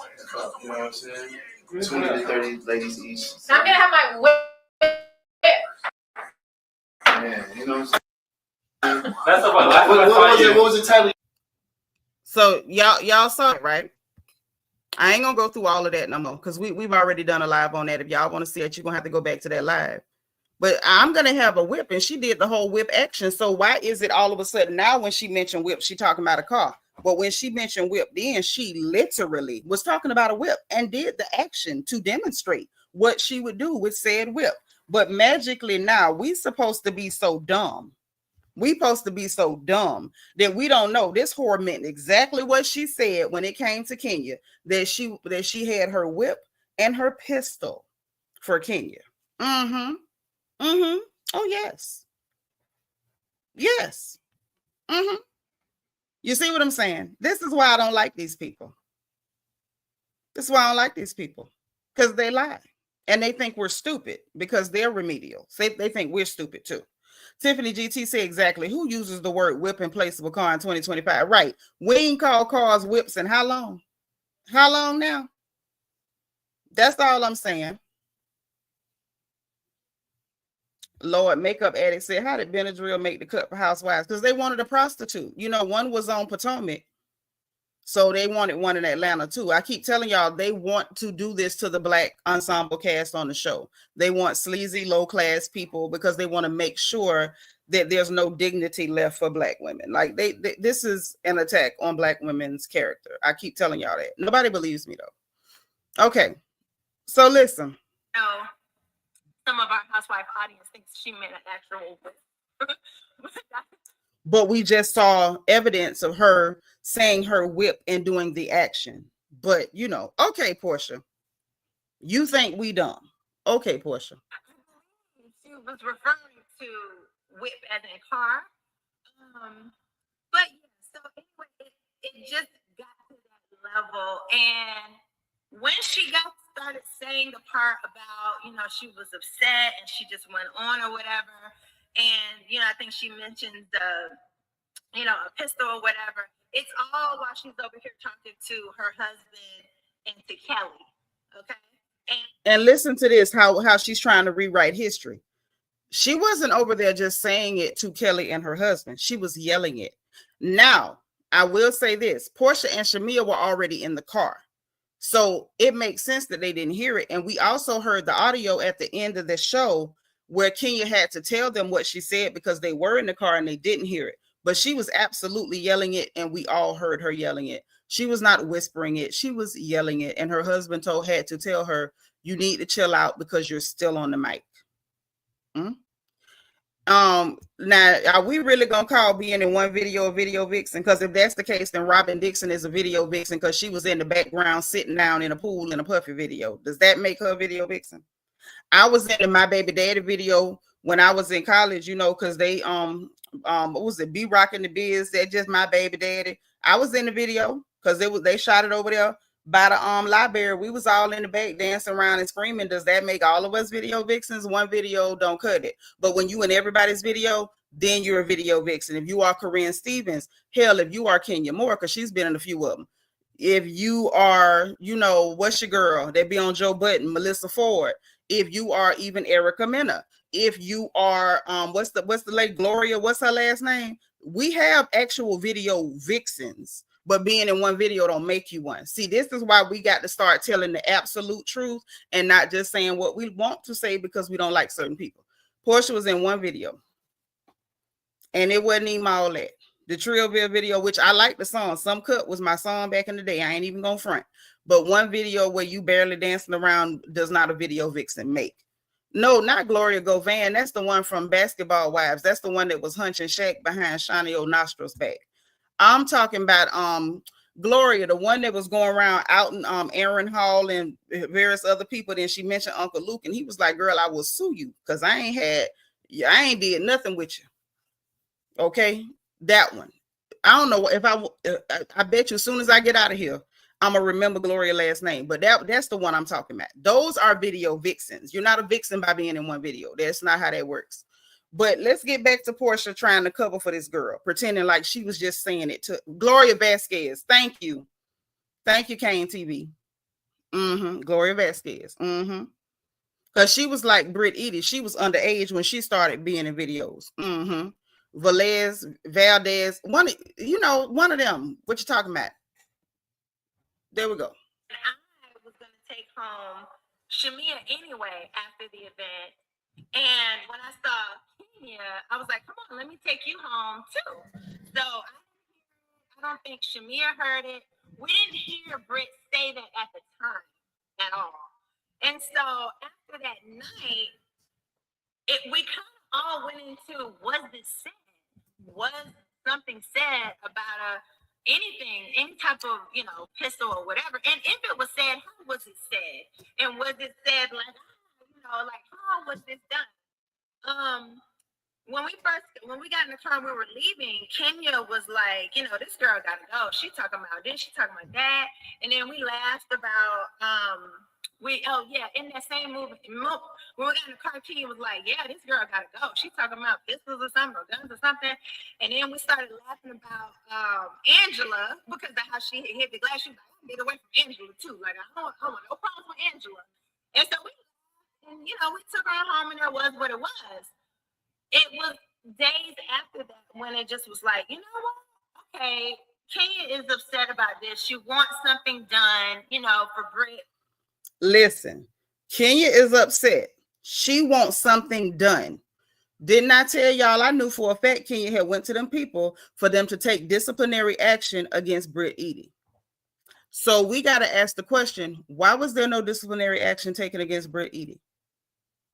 Why? Why? This is where it starts to get interesting. I think they were okay, but she's trying to clean up Brit so Brit can stay on the show. Because she's trying to keep that girl on the show and she's trying to downplay it. Right, Vet? I told y'all, didn't I? Kenya went to the people, and the only reason I'm stopping to reiterate that is because people are like, oh, she should have went to the executive. She should have went to the bosses. She did to the boss. They refused to do anything about it. They pretended like it didn't happen. Oh, we investigated, it didn't happen. Yeah, because it happened.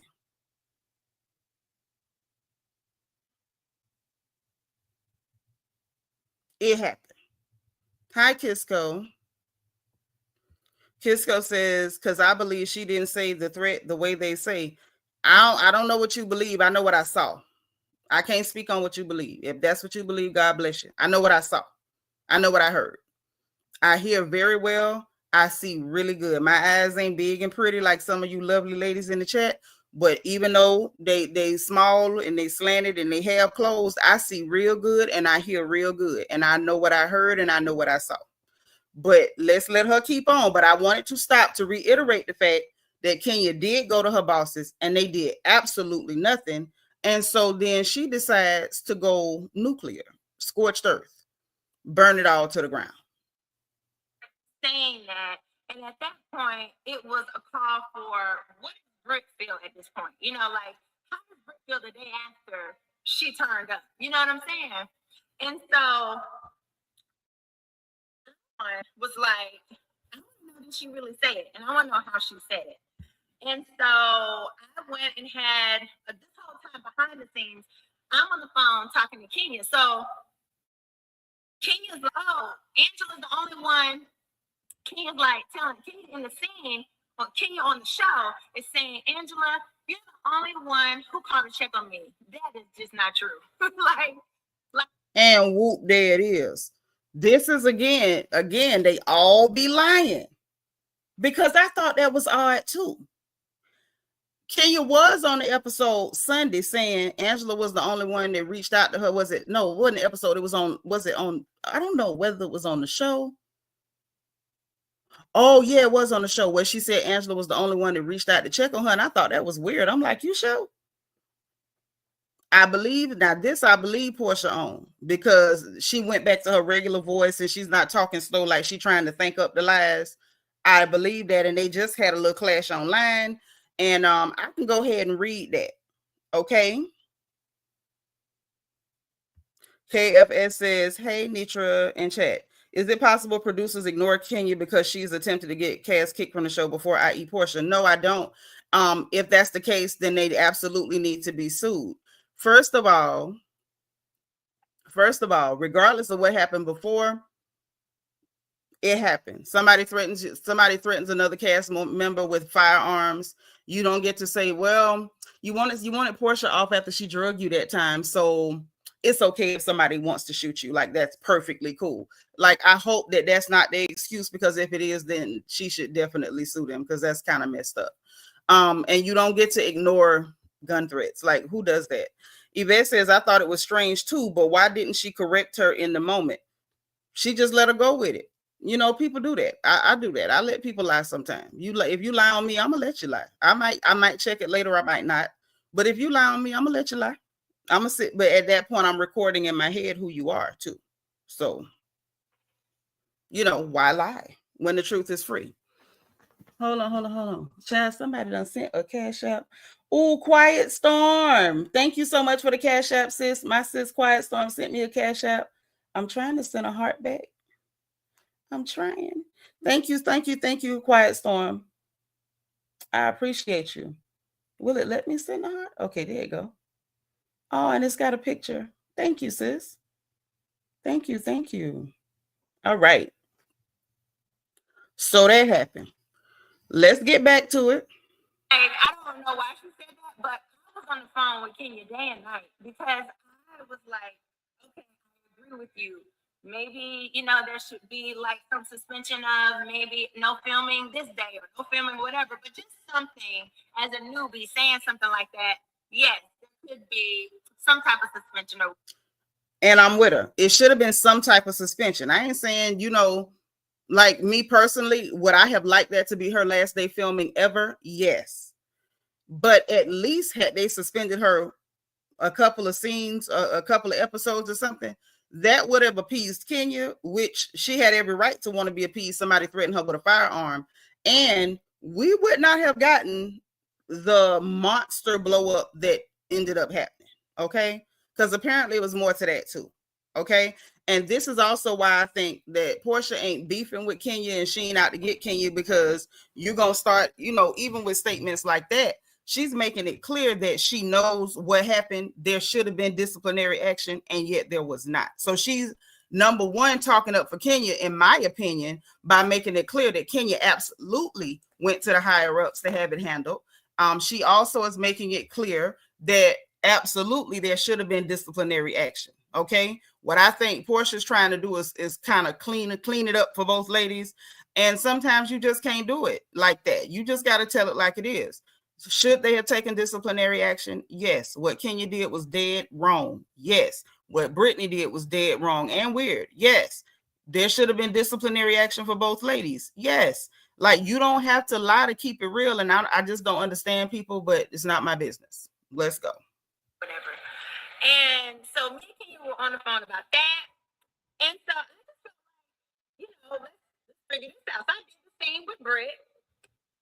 And talking to Brit, she was just so remorseful. She was just like, I cannot believe.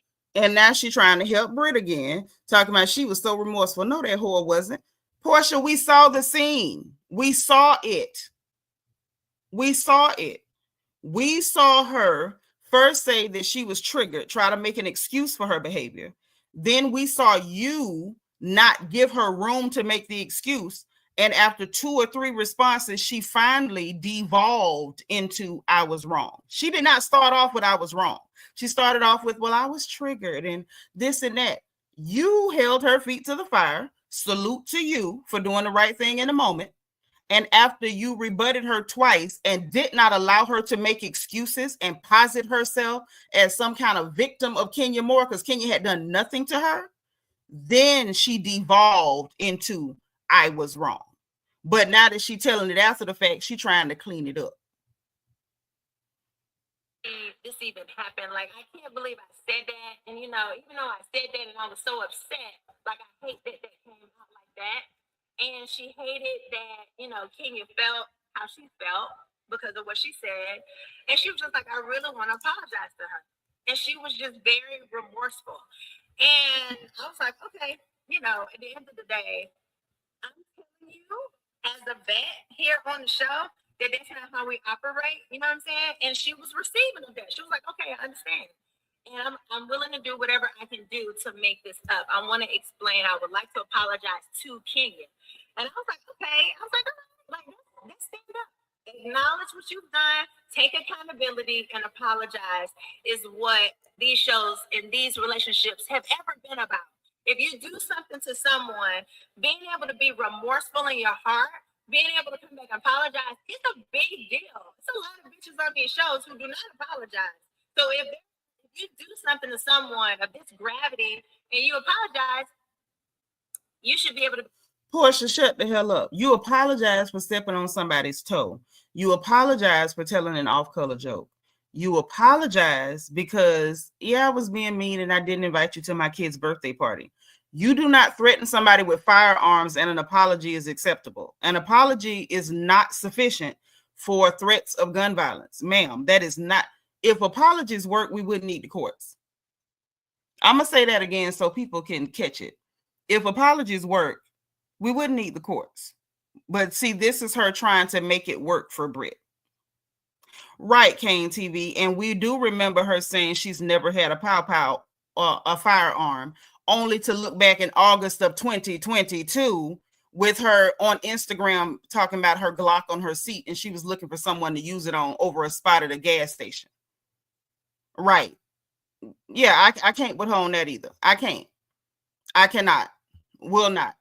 I'm not even going to try to can because I cannot.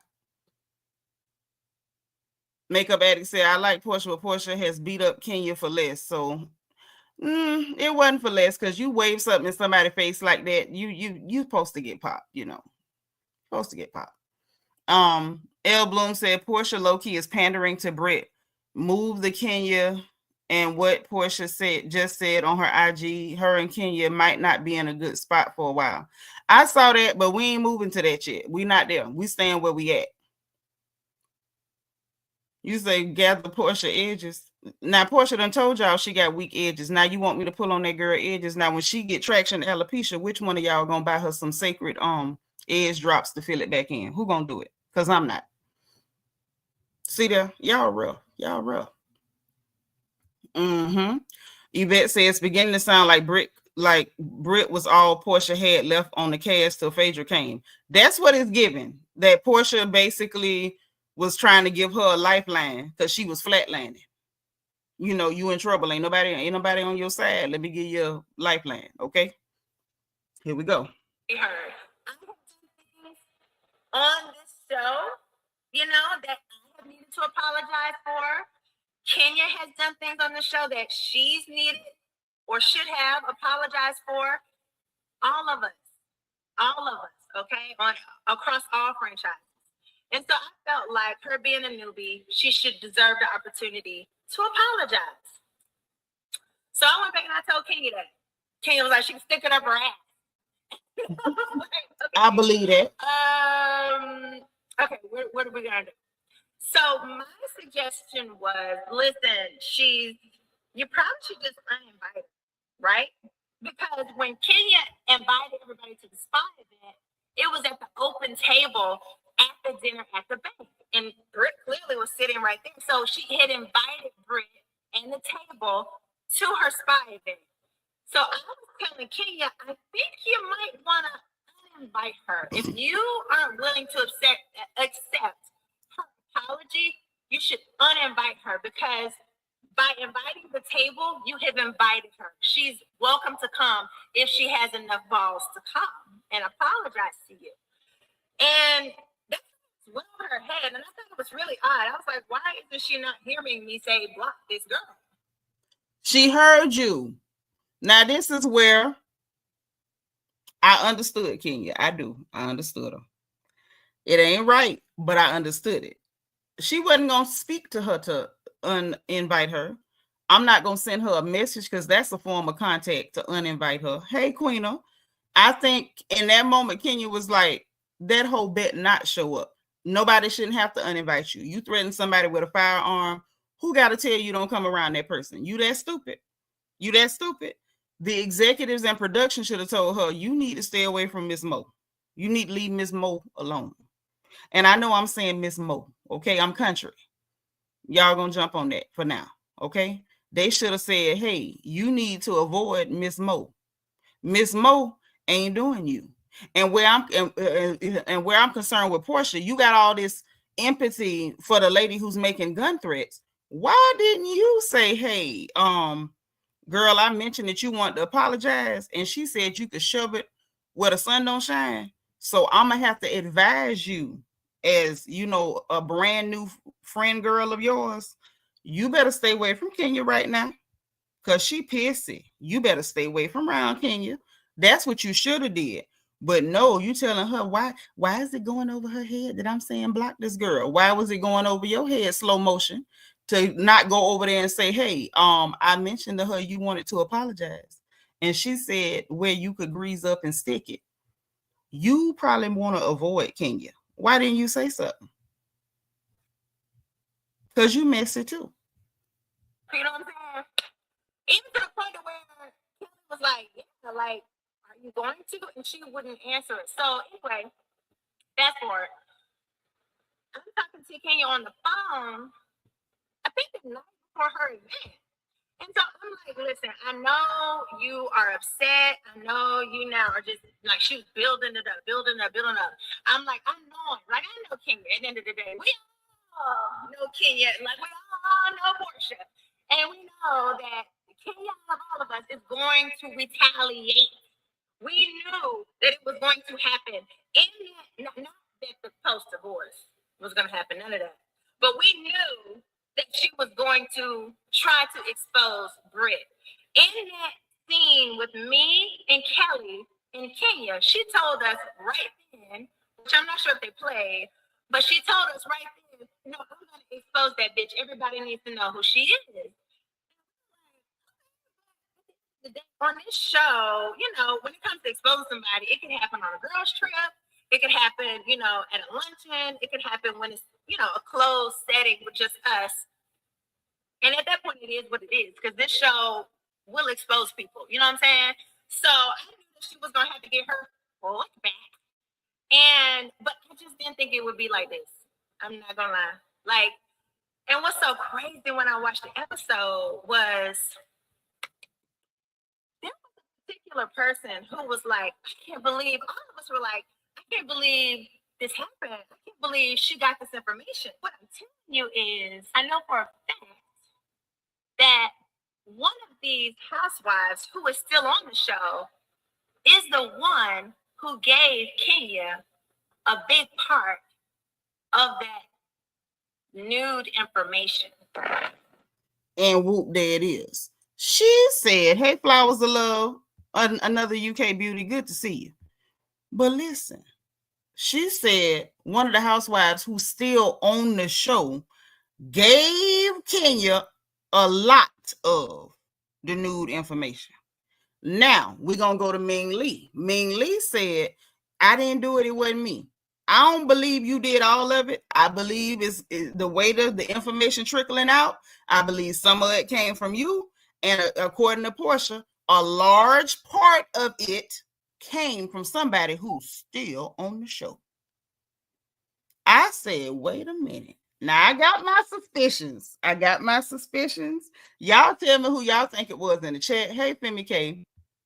She said she think it was Kelly. I don't think so. Because Kelly was still trying to be down by law for Brittany. Her part gonna come up later, what I think she did. But who y'all think gave it up? Lord, Kane TV say, Angela, is that you? I don't know.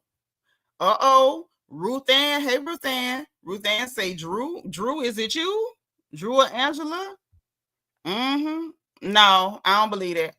Kelly was still down for Brit back then. That's when she was still talking about they was riding till the wheels fell off. I don't know, Seanitra. I don't know. The person that I'm kind of low-key suspecting, I don't even want to say it. See, my sis said it. That's who I'm suspecting. I'm going to just tell y'all the truth. I'm just going to be honest. That's what I think.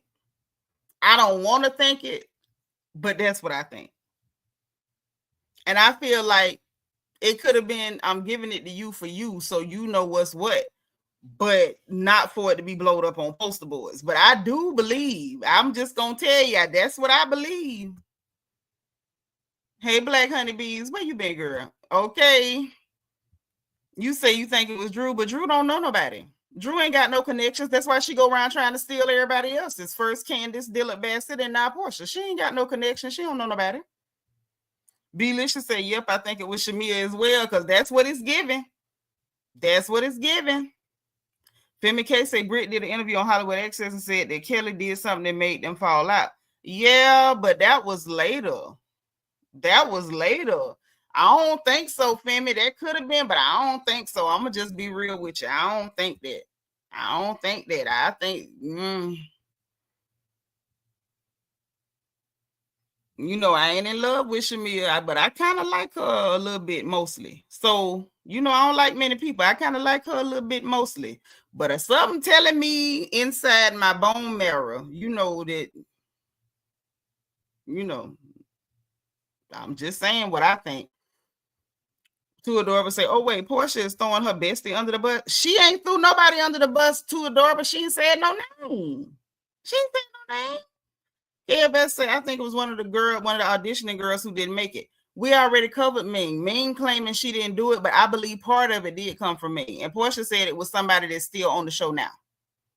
AKA 219 says Shamia, because Porsha was still close to her, so she would know. And that's possibly why Shamia is sort of Team Twirl. And that also would explain why Candy went so hard for it, because, you know, all of them was kind of, you know, in the mix. This is what I'm thinking, because it just makes sense. It just makes sense. Brittany Monet say Brit and Shamia did have a fallout. They did end up having a fallout. That's what I'm saying. I want to know what y'all think, because ain't nothing written in stone, y'all. We don't know. Brit was geeked up off that. But why you say that lady on powder? She too big to be on powder. You know, powder can be tiny. She's not fat. You know what I'm saying? But she got too much meat on her to be on powder. I don't believe she on no powder. Hey, I'm her. She said she think it was Kelly. Maybe. I just don't think so. It could be, though. I don't know. And that baby's so pretty. Look at her face. Ain't she pretty? Gifty says she is so delulu saying Kenya is playing the victim when she has been playing the victim before that. She didn't say anything about before that. She didn't say anything about Pistol. Brit saying Kenya playing the victim. Is that what she said? They both was playing the victim. Ain't neither one of them victims, if you ask me. Max say, well, Porsha out her BFF like that, even if they falling out. We talking about Porsha. Porsha ain't loyal to nobody but her fork and her spoon. L. Bloom say it can't be Shamia if she scolded Kenya about the very situation of exposing Brit. Did she scold her? Did you not watch them interviews where she was like, what she did was wrong, but it was always what she did was wrong, but. So are we really saying she scolded her? Her said, I don't think she would throw Shamia under the bus, but she ain't said no name though, niece. She ain't say no name. Say Brit, husband be drunk. His face always red and flushed. True. Jocelyn said, no, I can't see Shamia doing something like that. I can see Shamia giving her the information. I don't believe Shamia told her to go public with it, but I believe Shamia could have been like, girl, this was somebody gave me on her. Now I believe that. Billy John said, I knew you would give us the goods. Hey, I ain't got nothing. I'm just telling you what it looked like to me. That's all I'm saying. And matter of fact, hold on. Kia Mia said, I think Shamia, because of how she was trying to stop Kenya. It was like, girl, I told you all that, but not for you to go crazy with it. Remember, hey, Josiane, how you been, boo? So I think it also could be Shamia, but Angela is also a possibility after she came to Kenya and said, I'm on your side. Yeah, but hold on. Remember, during the episode, right? Remember when I reviewed it that Sunday? What I told y'all about Shamia face?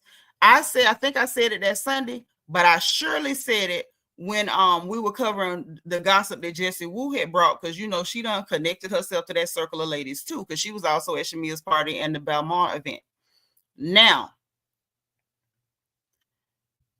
when everything happened and we was looking at the playback, y'all remember I said then Shamia knew about this, because the minute Kenya showed the poster board just with the girl faces, Shamia went pale. Her skin is usually bright and radiant, like the chocolate is chocolating and doing all of the things. And the minute Kenya showed the poster board with the faces, Shamia went pale because Shamia knew what the rest of the stuff was. Now, I thought it was because she had, you know, maybe it had circulated amongst the group and everybody already knew about it, but that would make sense. She would definitely know if, you know, hey, I gave you some of that stuff, right? Tiffany GT, thank you for giving me my credit. I did say that. I'm like, oh no, Shamia knew about this, because why is she responding like that? If I don't know what's going on and all you pull out is a poster board with 12 different faces that this girl done had, I don't know what the rest gonna be. So why would I go pale the minute I see that? Shamia immediately came unglued, like, oh my God, like she wanted the floor to open up and swallow her. She knew. And I said it then in the moment I said she knew. I said that. Right. Kenya twirl down the hill on her own. That's what I'm getting at. If Shamia gave her the information just for her to know, like, girl, this is who this hoe is, she didn't tell her to do that. And I don't believe she thought Kenya would do nothing like that. But I believe it's possible that it was her, because she did in that moment immediately act like she knew what was coming. Nobody else knew what was coming. Everybody else was like, oh, you know, they were stuck clutching pearls, but they didn't know what was coming. Shamia was the only one that had this guttural reaction to it. Max says she said she's gonna say the name at the reunion. Well, I sure hope she do. Kane TV, you, Josie Ann, and everybody who gave me my props, thank y'all, because I said it right there. Right, she said it was too far because she knew what was coming. That's all I'm saying. That's all I'm saying, niece. Shamia knew what was coming. Now, whether because they all in the same crew and she saw it ahead of time, or whether she was the one that passed off the information or forwarded the text message, I don't know how she knew. But I said after Sunday night, Shamia knew that. I told y'all that. I told you she knew. And it makes sense. It don't make sense for it to be Drew. Drew has no connections. Nobody likes Drew. Nobody likes Drew. Why do y'all think that she's trying to attach herself to Porsha? Oh, Porsha's company, Porsha's baby daddy, Porsha's assistant, Porsha's this. She don't have no connections. When it come to music, she end up with Dennis McKinley because she ain't even got no connections with that, long as she been trying to sing. She was trying to poach people from Candace Dillard Bassett. Drew ain't got no dirt on nobody. Everybody got dirt on her. I know for a fact, not hearsay, I know for a fact, one of her assistants was talking to one of the girls here, right here on this platform in the royal family, telling her business, talking to her on speaker, and she didn't even know she was on speaker. People got dirt on Drew. Drew ain't got no dirt on nobody. She ain't even got no dirt on her man. So it can't be her if we keeping it all the way funky. Angela, possibly. It's possible for Kenya to make it a point to say she the only one checked on me. Angela could have did it. She could have. But if she did give her some information, Shamia darn sure knew about it, because why the hell did you go pale just at a poster board of that girl faces? There was nothing on the poster board but the girl faces at that point. Shamia went pale because she knew. Hey, beautifully black. So it could be Angela. Could be Shamia. I don't think it was Kelly, but I'm going to tell you, I'm going to let Porsha keep talking, and you're going to hear the part that was probably Kelly. You're going to hear the part that Kelly probably did in 1 second. Ms. Nisa said, I always thought Shamia was low-key messy. Ever since she been hanging around with Candy, just my opinion, but she always been around Candy. Always. That's what I said, Kia Mia. She turned pale. She did. Go back and look at it. I wouldn't lie on her. I like Shamia pretty good. I wouldn't lie on her. But her face went pale. The minute Kenya held up that first poster board, it ain't had nothing but faces on it. All the blood drained from Shamia's face because she knew what was coming after that. She knew what else Kenya had. The question is, how did she know? Did Kenya tell you, or everybody in your clique was talking about it, or were you the one that passed it to her? I ain't saying she did, but I'm saying she knew. And I've been saying it. I'm going to keep saying it. Let's keep going. So fast forward to the actual spy event. Okay, this is gorgeous. I mean, Kenya did a phenomenal job. Her Bronner Brothers part was so bomb, like the styles and everything. Like, it decent job as an entrepreneur to execute what she executed and to bring amongst this many people to celebrate what she has accomplished. But she tore it down at the same time. And that is the part that I don't understand. To put that much money, time, effort, blood, sweat, and tears, and you're going to let another come and talk about her and do what you did and mess up your own prize, your own moment, was just heartbreaking for, I think, even the people who were supporting her. It was just very difficult to see. It really was. Because Kenya started her speech about, you know, this place and how hard it was to get. And all of a sudden, it turned so dark. It was almost standing there watching Kenya talk at this event. Felt like it was so bright and beautiful. And that a cloud had come.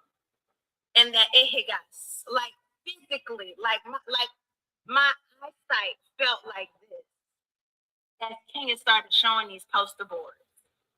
And each poster board that she showed, they could not show it on the show, which I am so glad and thankful to Bravo for blurring it out and cutting out majority of what despicable things Kenya said about Brit. I'm so glad they took it out. And I just think that at the end of the day, because Brit was being very, very honest and very remorseful, and she honestly, what they didn't show too, Brit owned her past when it came to me, the part that she wanted to talk about.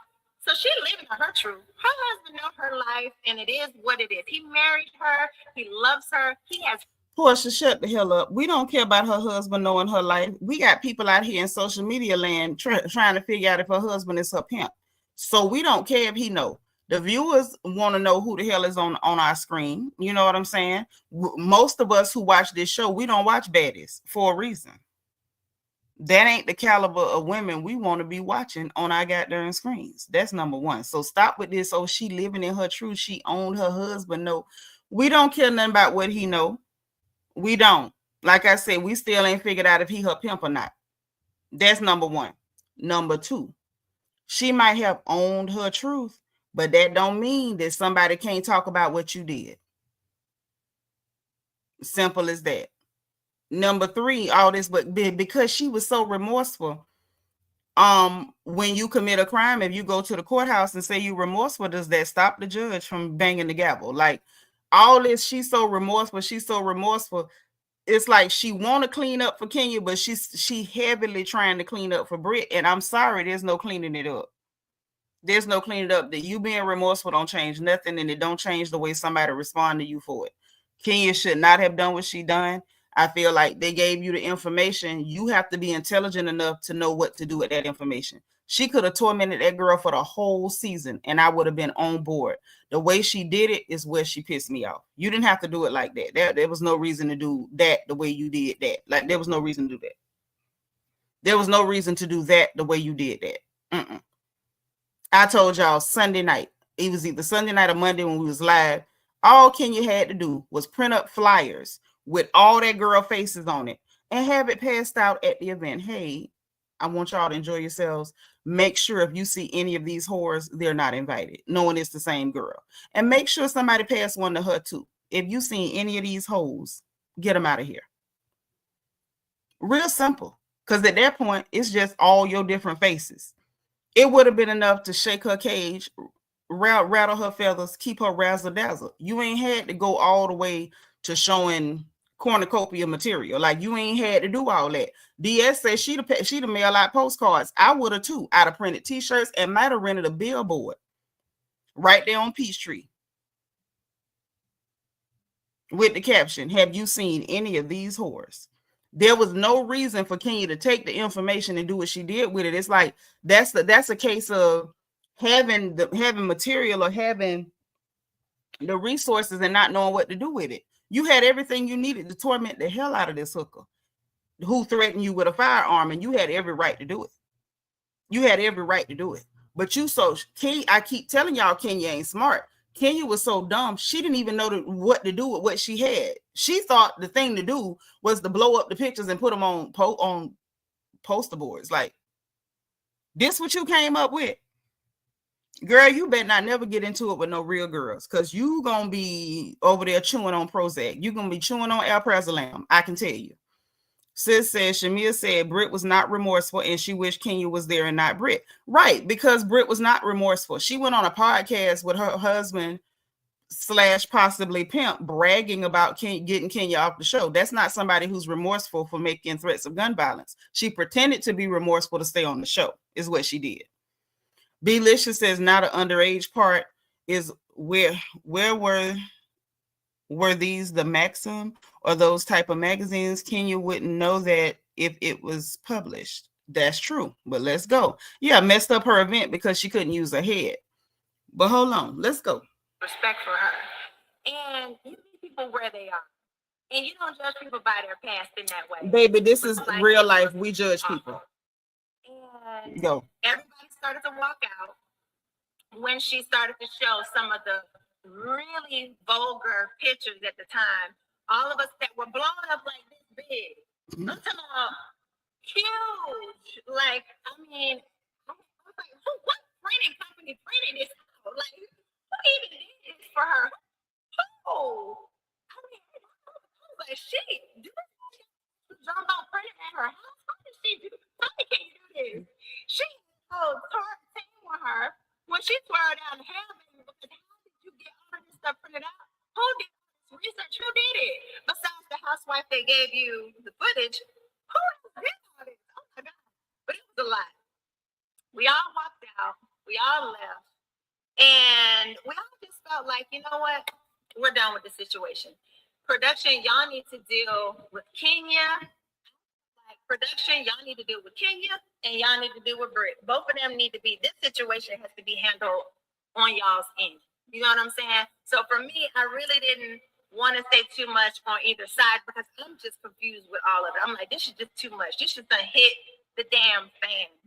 And I just feel like at the end of the day, no one can be online when it comes to the Brit and Kenya situation playing a victim.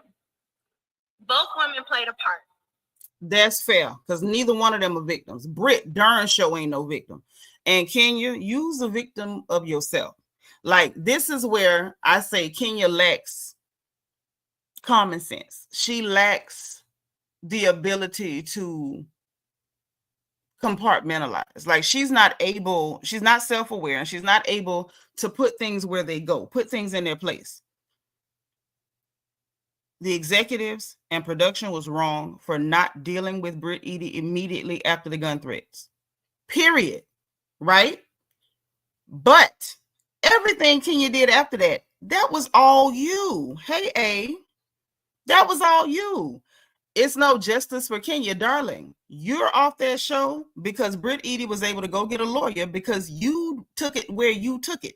There was so many different things you could have done so that leather-faced puppet had no leg to stand on. There would have been nothing she could do but either melt down, run out in traffic, or quit. But you were given information. You did nothing intelligent with the information you were given. Your response was to put this stuff on poster boards, blow it up, put it on poster boards, and in the middle of your event where you're trying to grow your business and garner attention for your business that you work so hard for, and turn it into this, and then give the person who's threatened you with gun violence ammunition to harm you with legal action, with the people that you work for. You gave her leverage is what you did. And you did that to yourself. So there is no justice for Kenya. Kenya, if you want justice for you, then I'm going to need you to beat your own behind because you did this to you. Now, Brit ain't no victim. I don't feel sorry for that hooker at all. Like, literally, this ain't your first time. May not even be your second, but we got evidence that this is at least your second time threatening someone that you barely know or don't know at all with gun violence. So no, ma'am, you're not a victim, okay? You're not a victim. Whatever somebody do to you after that, it's on you. I'm sorry. I don't feel bad for you. As far as Kenya's concerned, I don't feel bad for you either because nobody told you to go and give these people the ammunition to sit you down for the rest of the season. Why did you do it like that? It don't matter who gave her the information. Like, of course, we want to know because we nosy. Okay, we're women, we nosy. We'll wear it, right? But you did it to yourself. I got information on people right now that will make y'all hair fall out and grow back. I pick and choose what I say, what I allude to, what I let y'all know about, what I even show or don't show. It's up to you to be intelligent with the information you're giving. And Kenya did not make good decisions. Hey, Sean Wright, is that Sham Wright said, okay, so is it okay for Kenya to try to get Brit off the show for her framing Lee? Well, it would have been her getting her off the show for threatening her with a firearm. That's what it would be. Now, had she just been trying to get her off the show, just dry long so because she wanted Ming on the show, that would be wrong. But once you start talking about you use a rootin' tootin' son of a gun, you're Yosemite Sam now. You out here rootin', tootin' and shooting, then yeah, I'm gonna need you to go. And it could be Ming Lee, Ling Lee, Fing Lee, whoever. That's the issue. Like, neither one of these ladies are victims. Jocelyn Stewart said too much blind rage on Kenya part. Like, you can be rageful. Like, there was a time in my life I can cop to it. I was a rage monster. Absolutely. I had to do a whole lot of praying, fasting and praying, getting deliverance, going to the altar, rolling around on the floor to get rid of that. So I know about being rageful, but I've never been stupid. Okay? You can be angry, but you don't have to be stupid. You see what I'm saying? You got to know when you getting your get back, you got yourself. I've never gotten me to get somebody. If I wanted to get you, I got you. If I want to get you, I'm getting you. I'm not going to get me to get you. How stupid is that? That's silly. Josiane said, why is the tea off the show more interesting than the show itself? Because of production. They cut out everything they wants to cut out. I'm just saying, I'm just saying.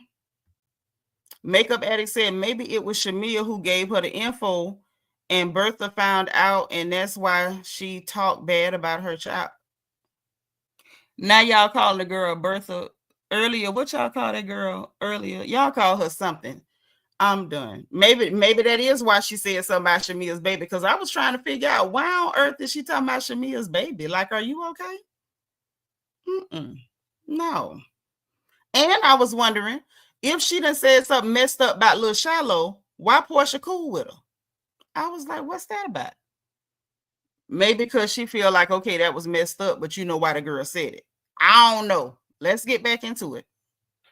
And I feel like there is a place where they can move on, but that place has to be agreed upon by both of them. They have to decide that they both want to sit down and have a conversation. And I'm not saying have no apology for just camera. I feel like these two women can sit down and talk and say, you know what, where your trauma was. And King can say, I hit you where your trauma was. Hell, Brit mentioned in the pistol, even though she wasn't. I'm going to get past this because I don't want to hear Porsha trying to be, Miss Diplomat Queen and all that. Let's keep it a bill. I don't feel like there's no apology for a gun threat. I'm going to just be honest. If you threaten, allude to, make reference to, infer that you want to use a firearm with me, there's no apology. I'm going to tell you that flat out.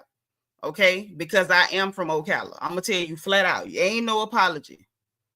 Ain't no apologies. Now, unlike Kenya, I'm a Floridian. So I'm not blowing up no pictures. And if I'm going to do something where I'm going to have any type of repercussions for you, it's going to be to beat your behind. Now, that's what Nitra would have done, which is why they don't let us Florida girls on television very often, because, we deal with things in a very real and authentic way.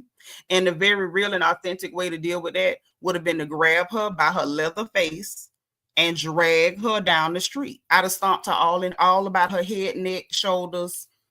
I'd have beat her till she was cute. And I'm just being honest. You don't threaten people with no blicks, no yappers, no Glocks, no poles, whatever you want to call it. Don't even make no comments about what you gonna grab and what you gonna get, because some of us will make you prove it. That's number one. Ain't no apology for that. Ain't no apology for that. Not only that, not only will I beat you every time I see you, I go upside your head. Don't threaten me. So that was a real response to that. Ain't no apologies, right? What Kenya did to her, I feel like whatever. It is what it is, right? Kenya shouldn't have done it. Facts. Brit, you ain't no victim. If Kenya would want to apologize for that, I think that would be stupid. What is you apologizing for? You meant it. You apologize when you're sorry for what you did. Kenya is not sorry for what she did. Brit ain't sorry for what she did. And plus, there's no apologizing for gun threats. Like, there's no apologies for that. Like, people die for that. So you don't get to say, oh, well, I mean, I was just kidding about wanting to get a gun for you. Like, no, darling. That's not how that goes. That's number one. And number two, if we gonna go down the apology highway, right? At least now it's fair. Because you know us Aquarius, we have a real twisted sense of justice. Like, it's got to be level, and we can't let you have it and we ain't got it. So we both got to have it, or it ain't right. So now we can both sit around and say I ain't accepting no apology. But I guess for Kenya, it was like, I'm not going to be sitting around and y'all telling me I got to accept her apology. Now she gets to be really upset about something, and you get to tell her she should accept mine too. Now we both going to be in the same boat. I'm not going to be in that boat and y'all trying to put pressure on me to accept an apology from somebody who's threatening harm. Now we both going to be in the boat where you saying, please accept an apology. Now we both in there. But out of these ladies, ain't no victims. But it's something else this heifer said that y'all got to hear now. It's something else she said that y'all got to hear. Let me make sure, because I don't want to miss no comments. Say, did she comment on her parents and the baby? Because that's what gets confused a lot. They said she literally said something about the baby, about the baby, the one that's sick, little Shiloh. Kia Mia said, I was always told you don't play when it comes to pow-pows. You can't be trusted after that. Oh, no. Ain't no trust in that. Ain't no friend after that. We ain't cool after that. Girl, you better not come nowhere near me after that.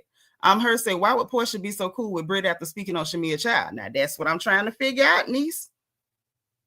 I'm trying to put it together, because people talking in circles. They won't just keep it real with us. So we got to try to put it together. Hold on. I'm going to try to fast forward through her trying to, be the diplomat. Hold on. Trying to, even though she didn't, point,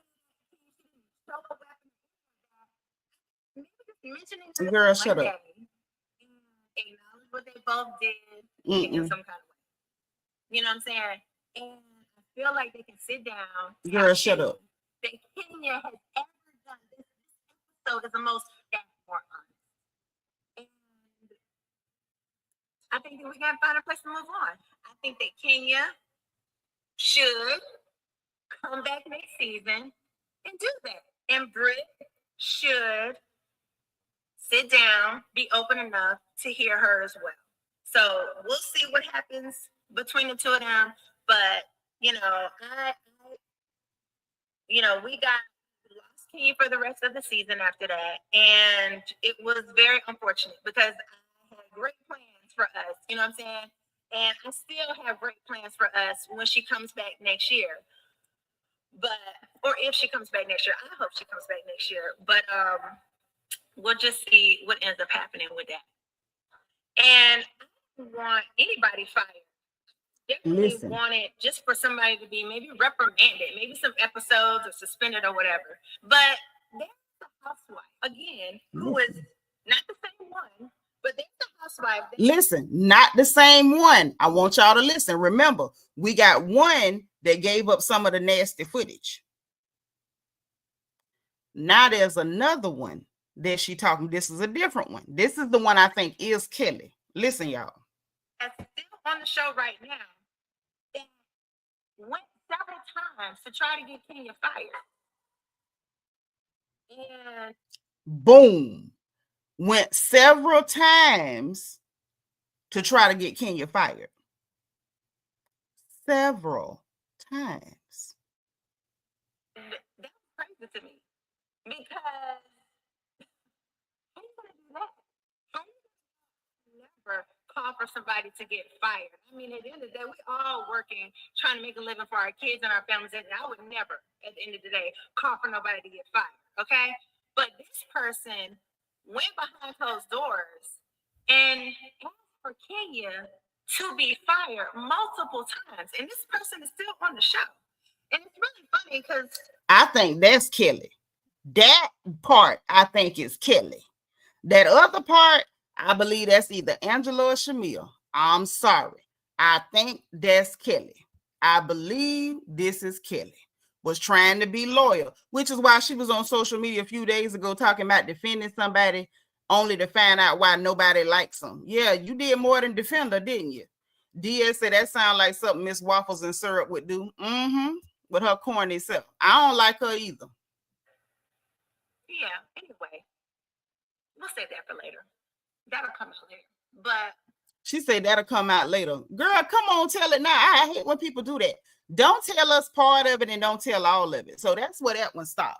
So y'all tell me who y'all think it is.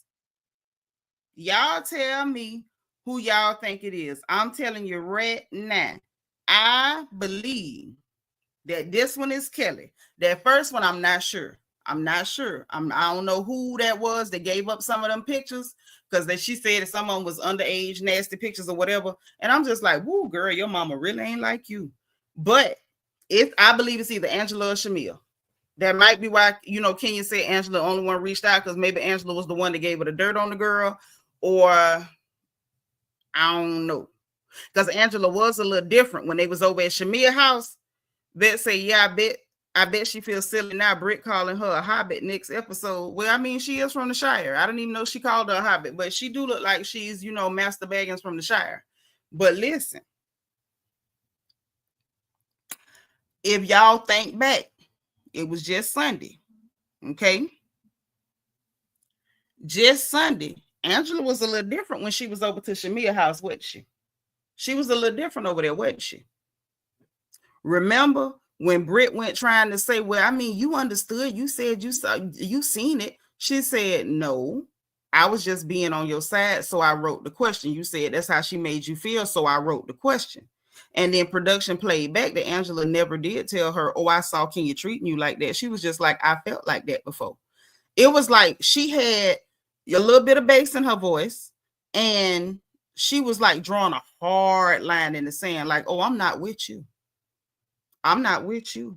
And she made it her business to make sure it was known that she got a lot of blowback from the people who own the venue because of not Kelly, but because of Brit out there acting like a whole,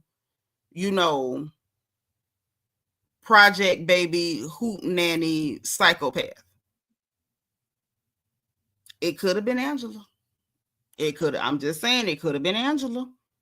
Hi, Deborah D'Souza. She said Kelly is wicked all the time. She is. I done told y'all I don't like her. I don't like her. She ain't giving me enough with this divorce to make me interested in her. I mean, I feel like we need her ex on the show or something so we can see that play out. Because for right now, I don't like her.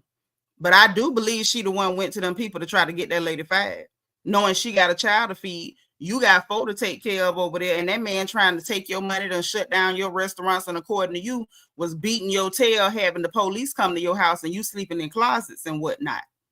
But you tried to take money out of another sister's pocket. Okay. Vet says, she said, I was just validating your feelings. Right. That's what she said. Now, that's what she said. And she said it to Brit over at Shamil's house. I felt like it was a quick, hard change in the temperature between Angela and Brit. And I ain't even put 2 and 2 together when Kenya was like, oh, Angela was the only one that reached out. Maybe Angela is the one that gave her the info. Maybe Angela fell away after you got there and did all that and had them people calling her about using their venue and you acting like that in the parking lot. And she done told them, oh, it's a bunch of classy ladies. Ain't nobody going to do nothing out the way. It'll be fine.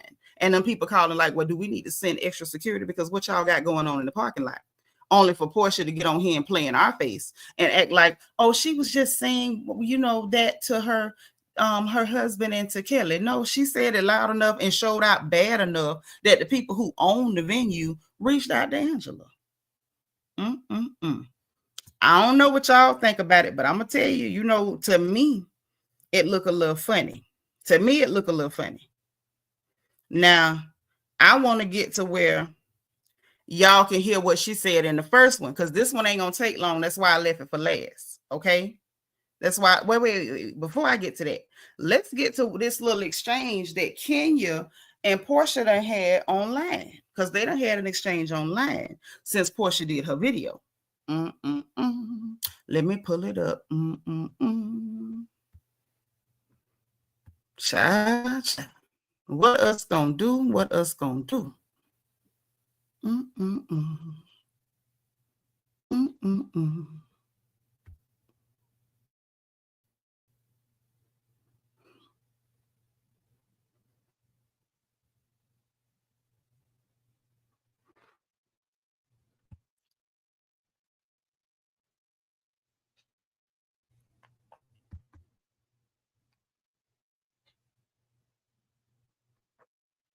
Okay, making sure I got the right thing.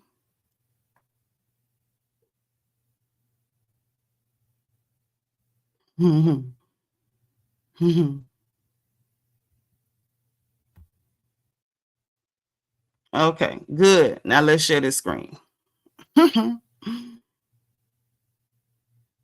Yeah, Kelly lied, said she didn't hear it, and she was standing right next to the girl with her arms around her. So you heard her yelling that. Everybody heard it, except the people I think that were already in their cars, like Shamia and Porsha. They was already in the car. But anybody who was outside, y'all heard her. So hold on, let's share the screen.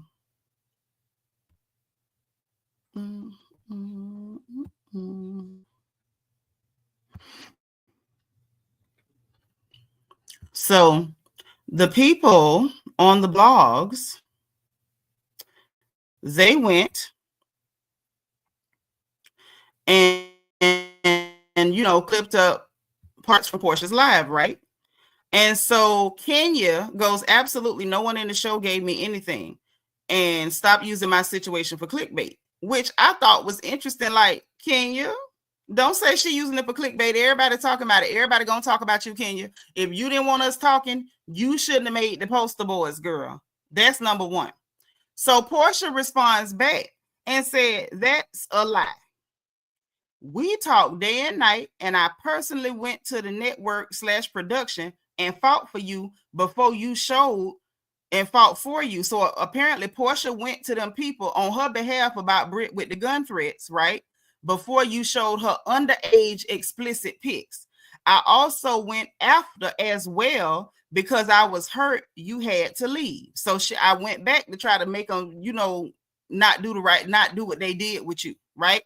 I checked on you because I cared and care. I'm not your enemy. And she's not. She just up here trying to play Switzerland, thinking she can clean it up for both ladies, and you really can't. But they done had a little exchange online because Kenya don't want nobody talking about it. Don't use it for clickbait. Porsha got a right to talk about it like everybody else, okay? And honey, the fact that she went to the people just like you went to the people, and now she's shed more light on the fact that you did indeed try to go the right route by going to the people first, and then she went to the people as well because according to her, she felt like it should have been some disciplinary action, whether it was a suspension for a few episodes or whatever like that. So she could say something about it because she was a part of it, at least after the fact, and somewhat around the secondary or tertiary rim of the situation. So she got a right to talk about it. She on the show. Everybody got a right to talk. And you say no one on the show gave me anything. Okay, fine, Kenya. If that's what you say that. Okay, you say ain't nobody gave it to you. She say somebody did. Apparently, she say it's gonna come out later. So when she say it later, nobody should be mad because Kenya is pushing back saying it didn't happen. So if she start dropping what she know, nobody should complain. Nobody should complain. But Kenya got a lot of nerve talking about stop using my situation for clickbait. Baby, everybody's talking about you. And if you didn't want to be talked about, Miss I am the moment, then you shouldn't have gave us that moment because we all finna talk about it. You can call it clickbait if you want to. Call it whatever you want to, honey. Whatever you like. Definitely sound like a couple people got their hands in it. And I understand Kenya like, well, I did what I did, but I'm not going to put you out there like that. Okay, fine. That's cool if you want to be loyal to whoever, you know, gave you the information or told you whatever or pointed you in the direction of however it went down, right? That's cool. That's cool. But I think the part that got me was don't use my situation for clickbait. Are you okay? Are you okay? You did that on national TV, honey. Anybody and everybody who got opinion got something to say. Did you tell Candy don't use it for clickbait when she was unprovoked talking about it, saying that she didn't think what you did was such a big deal? So is it okay to talk about it if everybody is, saying what you want them to say, or is it only okay to talk about it, or is it not okay to talk about it, period? Like, which one is it, Kenya? Which one is it? Belicious said Kelly looked at her and said, "You doing too much in the parking lot." She did tell her that. She did. I do believe Kenya's shame, and she should be, because you played yourself.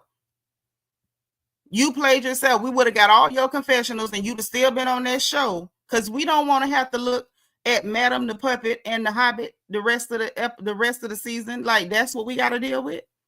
You did all us dirty, Kenya. We'd have rather you stay on the show, but you did this. These say, I know y'all enjoying the show, but take 4 seconds and double tap. Please double tap. Hit the like button. Please. Pretty please. Yeah, because remember, she started showing her behind the grown men in high school. She told us that. Jocelyn says, Pastor P goes to bed at night line and get up in the morning line. Totally agree with everyone. Everyone has a right to talk about their situation. That's true. And don't act like it's just Porsha, because they all go to bed and getting up lying. Kenya go to bed and getting up lying. Brit went to bed, got up lying. Kelly Beggins went to bed and got up lying. All of them. All of them. Y'all be tickling me trying to pick and choose when ain't none of them no good. I don't know how you do it. Y'all will sit there and look at 12 demons and say, well, this is the worst demon right here. This the one. I don't know how y'all do it. I ain't built like that. But hold on. Let's get to this.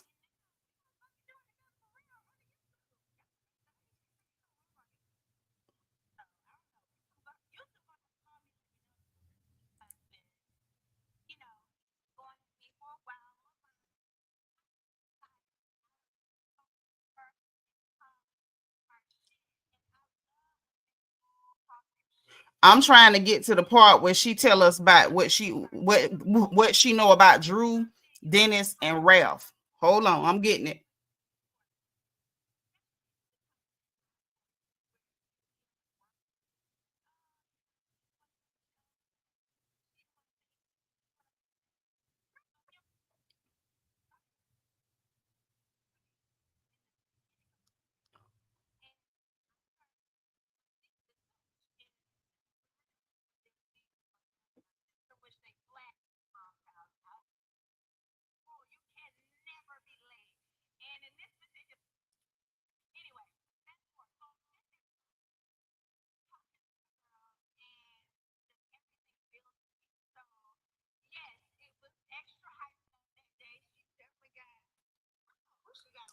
We're gonna go from here.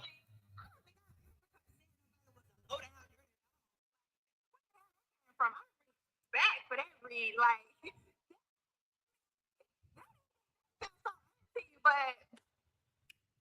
I don't know which ancestor was talking to me that night, but it was not me. And anyway, she got the brunt of it, okay? And it was what it was. But no, the whole time for me was just like surreal. I'm just kind of floating through these girls in these groups at this moment. I really am. I'm floating through meeting with anybody that you see, because my mind, as I'm sitting there talking to them, it's really not on them. It's really in survival mode. And I don't know, it's like maybe 80 plus % people in America who've been through a divorce or going through a divorce. You just can't think of nothing else. I'm sorry. Girl, I done had a few and I don't care. About, like, where my mental space was starting to film, and I have to fill y'all in on it because it's not shown on the show because they didn't have access, girl, and felt like they couldn't. So I just wanted to put that part out there. Yeah. I get things during the season that is happening that I'm watching, and that's another thing. Like, I'm so glad that we have YouTube now. Like, we've never had this. Like, we ain't never really had no real ass conversation just get into it. So when it comes to the Dennis and the Drew, by the way, listen, go pick up her album. I think it's great. I think she did a great job with this. And Baby Daddy, you did a good job too. All right? They did a good job. But I have to say this.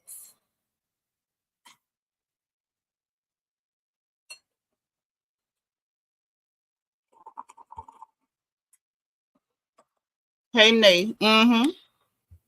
I have to expose something. Okay, expose. Or maybe I don't have to, but I want to. I don't believe it. I don't believe the storyline. I really can see full picture now that the Dennis and Drew and Ralph, to me, feels like a made-up storyline between three of them. I'm sorry. Now she sped it up, I guess, because she wanted to get it in whatever time frame she got. But listen as best you can. I got notes if y'all don't catch it. Trust me. I think so. And I think so because on the show, this is my whole intro show, right? It's a show as well. But this is our platform, right? And a lot of people use the platform to like launch off whatever. And she's launching off music. So I feel like they planned on working together and doing something behind my back, like working together, all that. It was meant to be shocking to me. It was supposed to cause me to react like I did on the show, which would in turn make the storyline and make it something that y'all would be interested in, which would make her own something to be interested in. And I'll tell you why.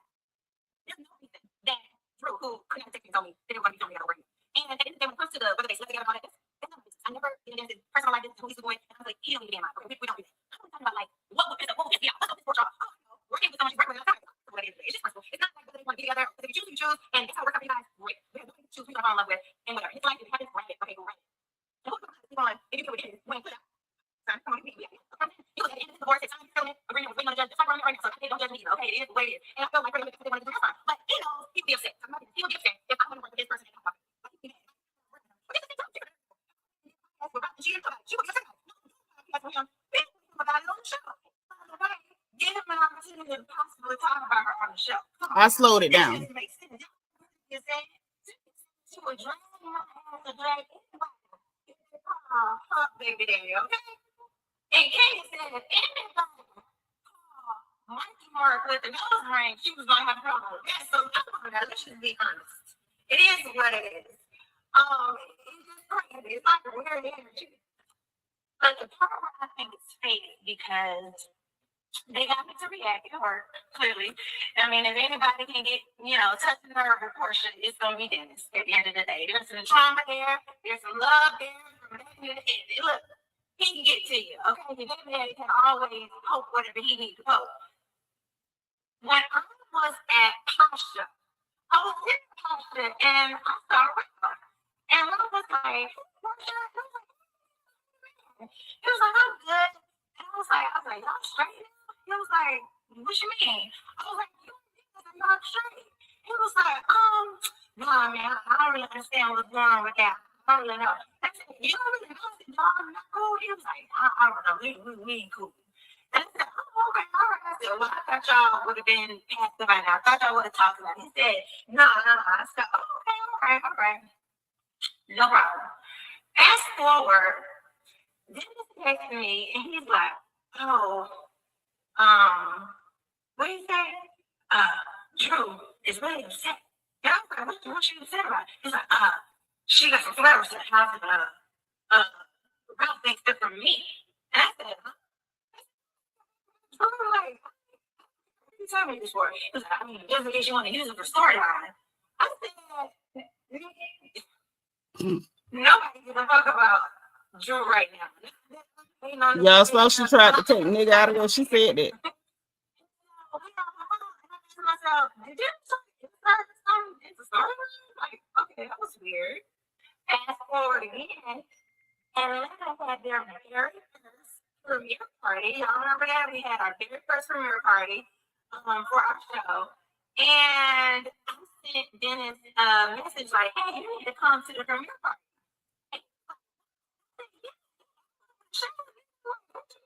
Junior come, she come with the beach. But he was like, well, you know what, if I come, what else was I'm gonna just come with Ralph then. I said, Ralph?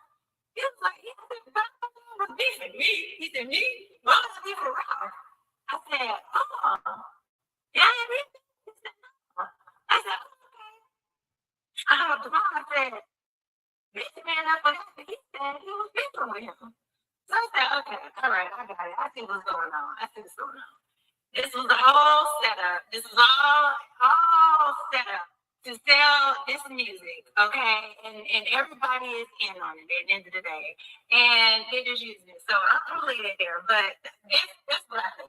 I think the whole Drew and Dennis of it all is fake. I also heard that Drew was at she was about to go to an event. Another housewife told me this because we were like, I think this is fake.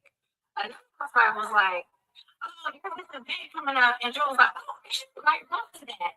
And the girl was like, Ralph. And she was like, oh yeah, you know, he and I, we didn't have a funny relationship like that.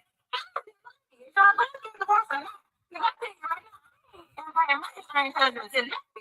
Okay, here. So I'm like, that's weird. And so I'm like, you know what we're gonna do? Because we're watching the show together. We're gonna all keep an eye on it. Okay, so that's what she said about the situation with Drew, Dennis, and Ralph. And I'm gonna tell you this, if I'm being honest, I believe that they made all that up for a storyline. I do. I believe that Drew was perfectly fine trying to use her friend who had been helping her as a storyline, which I don't think that's cool. But y'all know I don't like Drew. Drew is the type of person, she's a creeper. And I think this was, you know, in my opinion, typical creepy Drew behavior, right? But in case y'all didn't catch it, I slowed it down so y'all can hear what she said. But I got the notes in case y'all didn't hear it, okay? Where is that? She said that she thought that it was a storyline to, you know, sell the album or whatever and to give her, you know, a storyline on the show and drum up drama, use Porsha's reaction to like make it more interesting, right? I believe that. But what she said why she think it's fake is because she ran into Ralph out and was like, oh, y'all straight. And he was like, no, I don't mess with him. You know, we ain't straight, we ain't cool. Then Dennis magically calls right after that to say, oh, you know, Ralph is upset because why would you even know that Ralph is upset? Why would you know Ralph even spoke to Porsha to be calling Porsha directly after that to be like, oh, he upset because Drew got flowers and he thought they was from me. I was just saying because you could have used it as a storyline. Like, it's corny.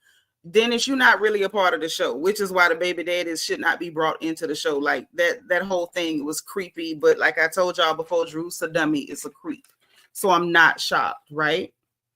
Then when she when they had the cast party, she told him, you may as well come. You all over the screens and stuff, so you may as well come on and go to the cast premiere party. And he was like, I'll probably come with Ralph. And then she kind of like tried to nudge him, like, you know, y'all cool? And he was like, oh yeah, we fine. Why wouldn't we be? Just that quick. He had done forgot they was supposed to be fake beefing. I said, not that. But what's worse is Porsha is alluding to the fact that possibly Dennis and Drew is doing a fake, not Dennis, but Ralph and Drew is doing a fake divorce, because what you doing inviting him to some event with another housewife and everybody peeping that it's a little strange. Jocelyn say, totally agree, manufactured storyline. It looked fake. I can't say for sure, but it looked real fake. That explains the Dennis of it all, but that don't explain you trying to do no photo shoot with that girl company behind her back and calling production to coordinate to do a photo shoot for somebody else's company. Weird. That also does not explain you going to people who are on her payroll who work for her, assistants and whatnot, asking them to do stuff behind her back too. Drew is just a creep. I don't know what to say about it other than she's a creep. She's a creep. Belicious said, I don't mind Drew, plus nothing wrong with that storyline since they were actually working together. Yeah, but we fake beefing, you know, trying to get attention. I don't know. It's just creepy. The other ladies, like they said, when Leon came on the show to work with Kenya, nobody had a problem with that because it wasn't messy. It was Kenya saying, Cynthia, I want Leon to work on this with me. You know what I'm saying? It's courtesy. When you don't do that, it looks weird. Drew's gross. Drew's a creep. As per normal. She was a creep to Candace Dillard Bassett, and she's a creep now. And I wonder who she's going to do it to next, because she's a weird little lying creep. DS says, Mr. Oscar Mayer keep trying to be a part of the show. Yeah, Dennis desperately wants to be a part of that show. Everybody kept saying about Grandpa Simon and his root bag, but definitely Dennis want to be a part of that show. Bad. Mama Dama, thank you for the super chat. Say interesting and enlightening commentary. Thank you, sis. I appreciate that. Thank you for the support. DS, tell her thank you. Appreciate that. Yeah, Jeepers Creepers Drew. She's just a creep. Like, I thought it was just like a little weird when she did it to Candace on Potomac, but now you're doing it again. Like, it's just creepy. You're a creep. She's a creep. Like, who's next, Drew? Who's next? I think she probably would have did it to Candy, but she ended up falling out with Candy because she basically called Candy a liar for telling the truth about her kissing that girl. Shine Bright said it was creepy for sure. Yeah, very creepy. She's a weirdo. And I honestly believe she would have done the same thing to Candy because Candy has a lot of resources. Candy knows a lot of people in Atlanta. She's plugged in with a lot of people in Atlanta. And I think that she absolutely had planned in her creepy little brain to do the same thing with Candy, but she fell out with her too quick, calling her a liar and stuff. And I'm like, Candy has lied about some stuff for sure. Like we all know that. Candy mouth ain't no prayer book. We know that. But Candy didn't lie on you. You did what you did, and the girl said what you did, and then you tried to pretend like she was like using you to get attention or whatever. Like, Candy may have been boring on the show, but she definitely wouldn't have used you to get attention. Like, you're not that girl. I'm not sure why she thinks she is, but creepy little Drew. I don't even know why she's still on our screens. Between her and Mia the Sasquatch in Potomac, I'm not sure why we need these weirdo liars on the shows. I don't know why we need them there. I don't. My hands are clean. I don't know. So listen, I don't know what else gonna come out, y'all, but as it comes out, you know, we always come back as the gossip permits. I'm glad y'all came in here with me because after seeing that and making my notes and looking at everything that was going on, I feel like I needed to talk it out with somebody, and I'm glad y'all were here for me so we could talk it out. I also feel as though the fact that these ladies are doing this is shining a big light on production. Like, y'all are cutting out pivotal parts of the story, so we don't know what's going on. I think it shows that they feel like you're not doing your job, just like we feel like you're not doing your job. The fact that now we got Kenya giving us confessionals on YouTube, so she's going to monetize what we want to hear because we all want to hear her perspective on the stuff that she's watching. We do. And the scenes that she was in, we do. And the scenes where she's being mentioned, we do. We, the people, want to know what the hell Kenya got to say. The fact that they did not let that lady have any confessionals is dastardly. That never should have happened. That never should have happened. At all. At all. And I think that where Kenya's at now is no telling what we're going to get from her, especially after Andy Cohen got on his podcast and brought on some other clears to pretend like gun violence is perfectly cool. When we all know, had that girl made that comment toward one of the clear ladies on Beverly Hills or one of the other franchises, y'all would have buried her alive. Like she was one of the pharaohs. Y'all would have entombed her and mummified her. Had she said that to one of them clear women on one of them other franchises, and y'all know it. But Andy went and conveniently got some clears to say, oh, it was just a mistake. And, you know, she brought flowers, like flowers, apologies, and, you know, that's cool for gun threats, and you can just call it a mistake.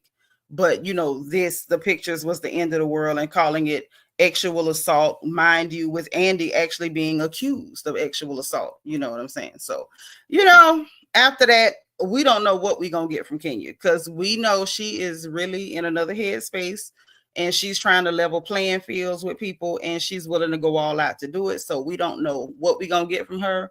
I think she said on the 15th, but whatever we get, we get. What can I say? So, y'all, that's all I got for this mess. But I will be back as the gossip permits. So you know what time it is. If you didn't hit the like button on the way in, please make sure that you hit the like button on the way out. Hit live on this good channel. Okay? Subscribe if you've not subscribed because you know we are happy to have you here. We are. I am. All of us are, right? Also, if you want to join channel membership, put that crown by your name. There's a join button beneath the video and a membership link in the description box. Now, also in the description box, we have the link to our storefront on Amazon so we can all shop together for our own respective homes. We have my wish list in case you want to send me any goodies, snacks, pens, notebooks, whatever goodies are on there. I appreciate all support. Also, there's the link for my book, Little Girl, Big World, which is a survival guide for girls leaving home for the first time. Make sure every little girl you know has a copy because it's important. And we got the link to our merchandise store so you can get your crown gear and represent for the royal family, okay? So listen, y'all, I want you to enjoy the rest of your Thursday. If you've not done your random act of kindness for today, it's not too late. Let's get it done, okay? So listen, enjoy the rest of your day. Be positive, be productive. Encourage others. Make sure you encourage yourself. And remember, in case nobody else says it to you, God loves you. I love you. And it ain't nothing you can do about it. Talk to you later, okay? Bye.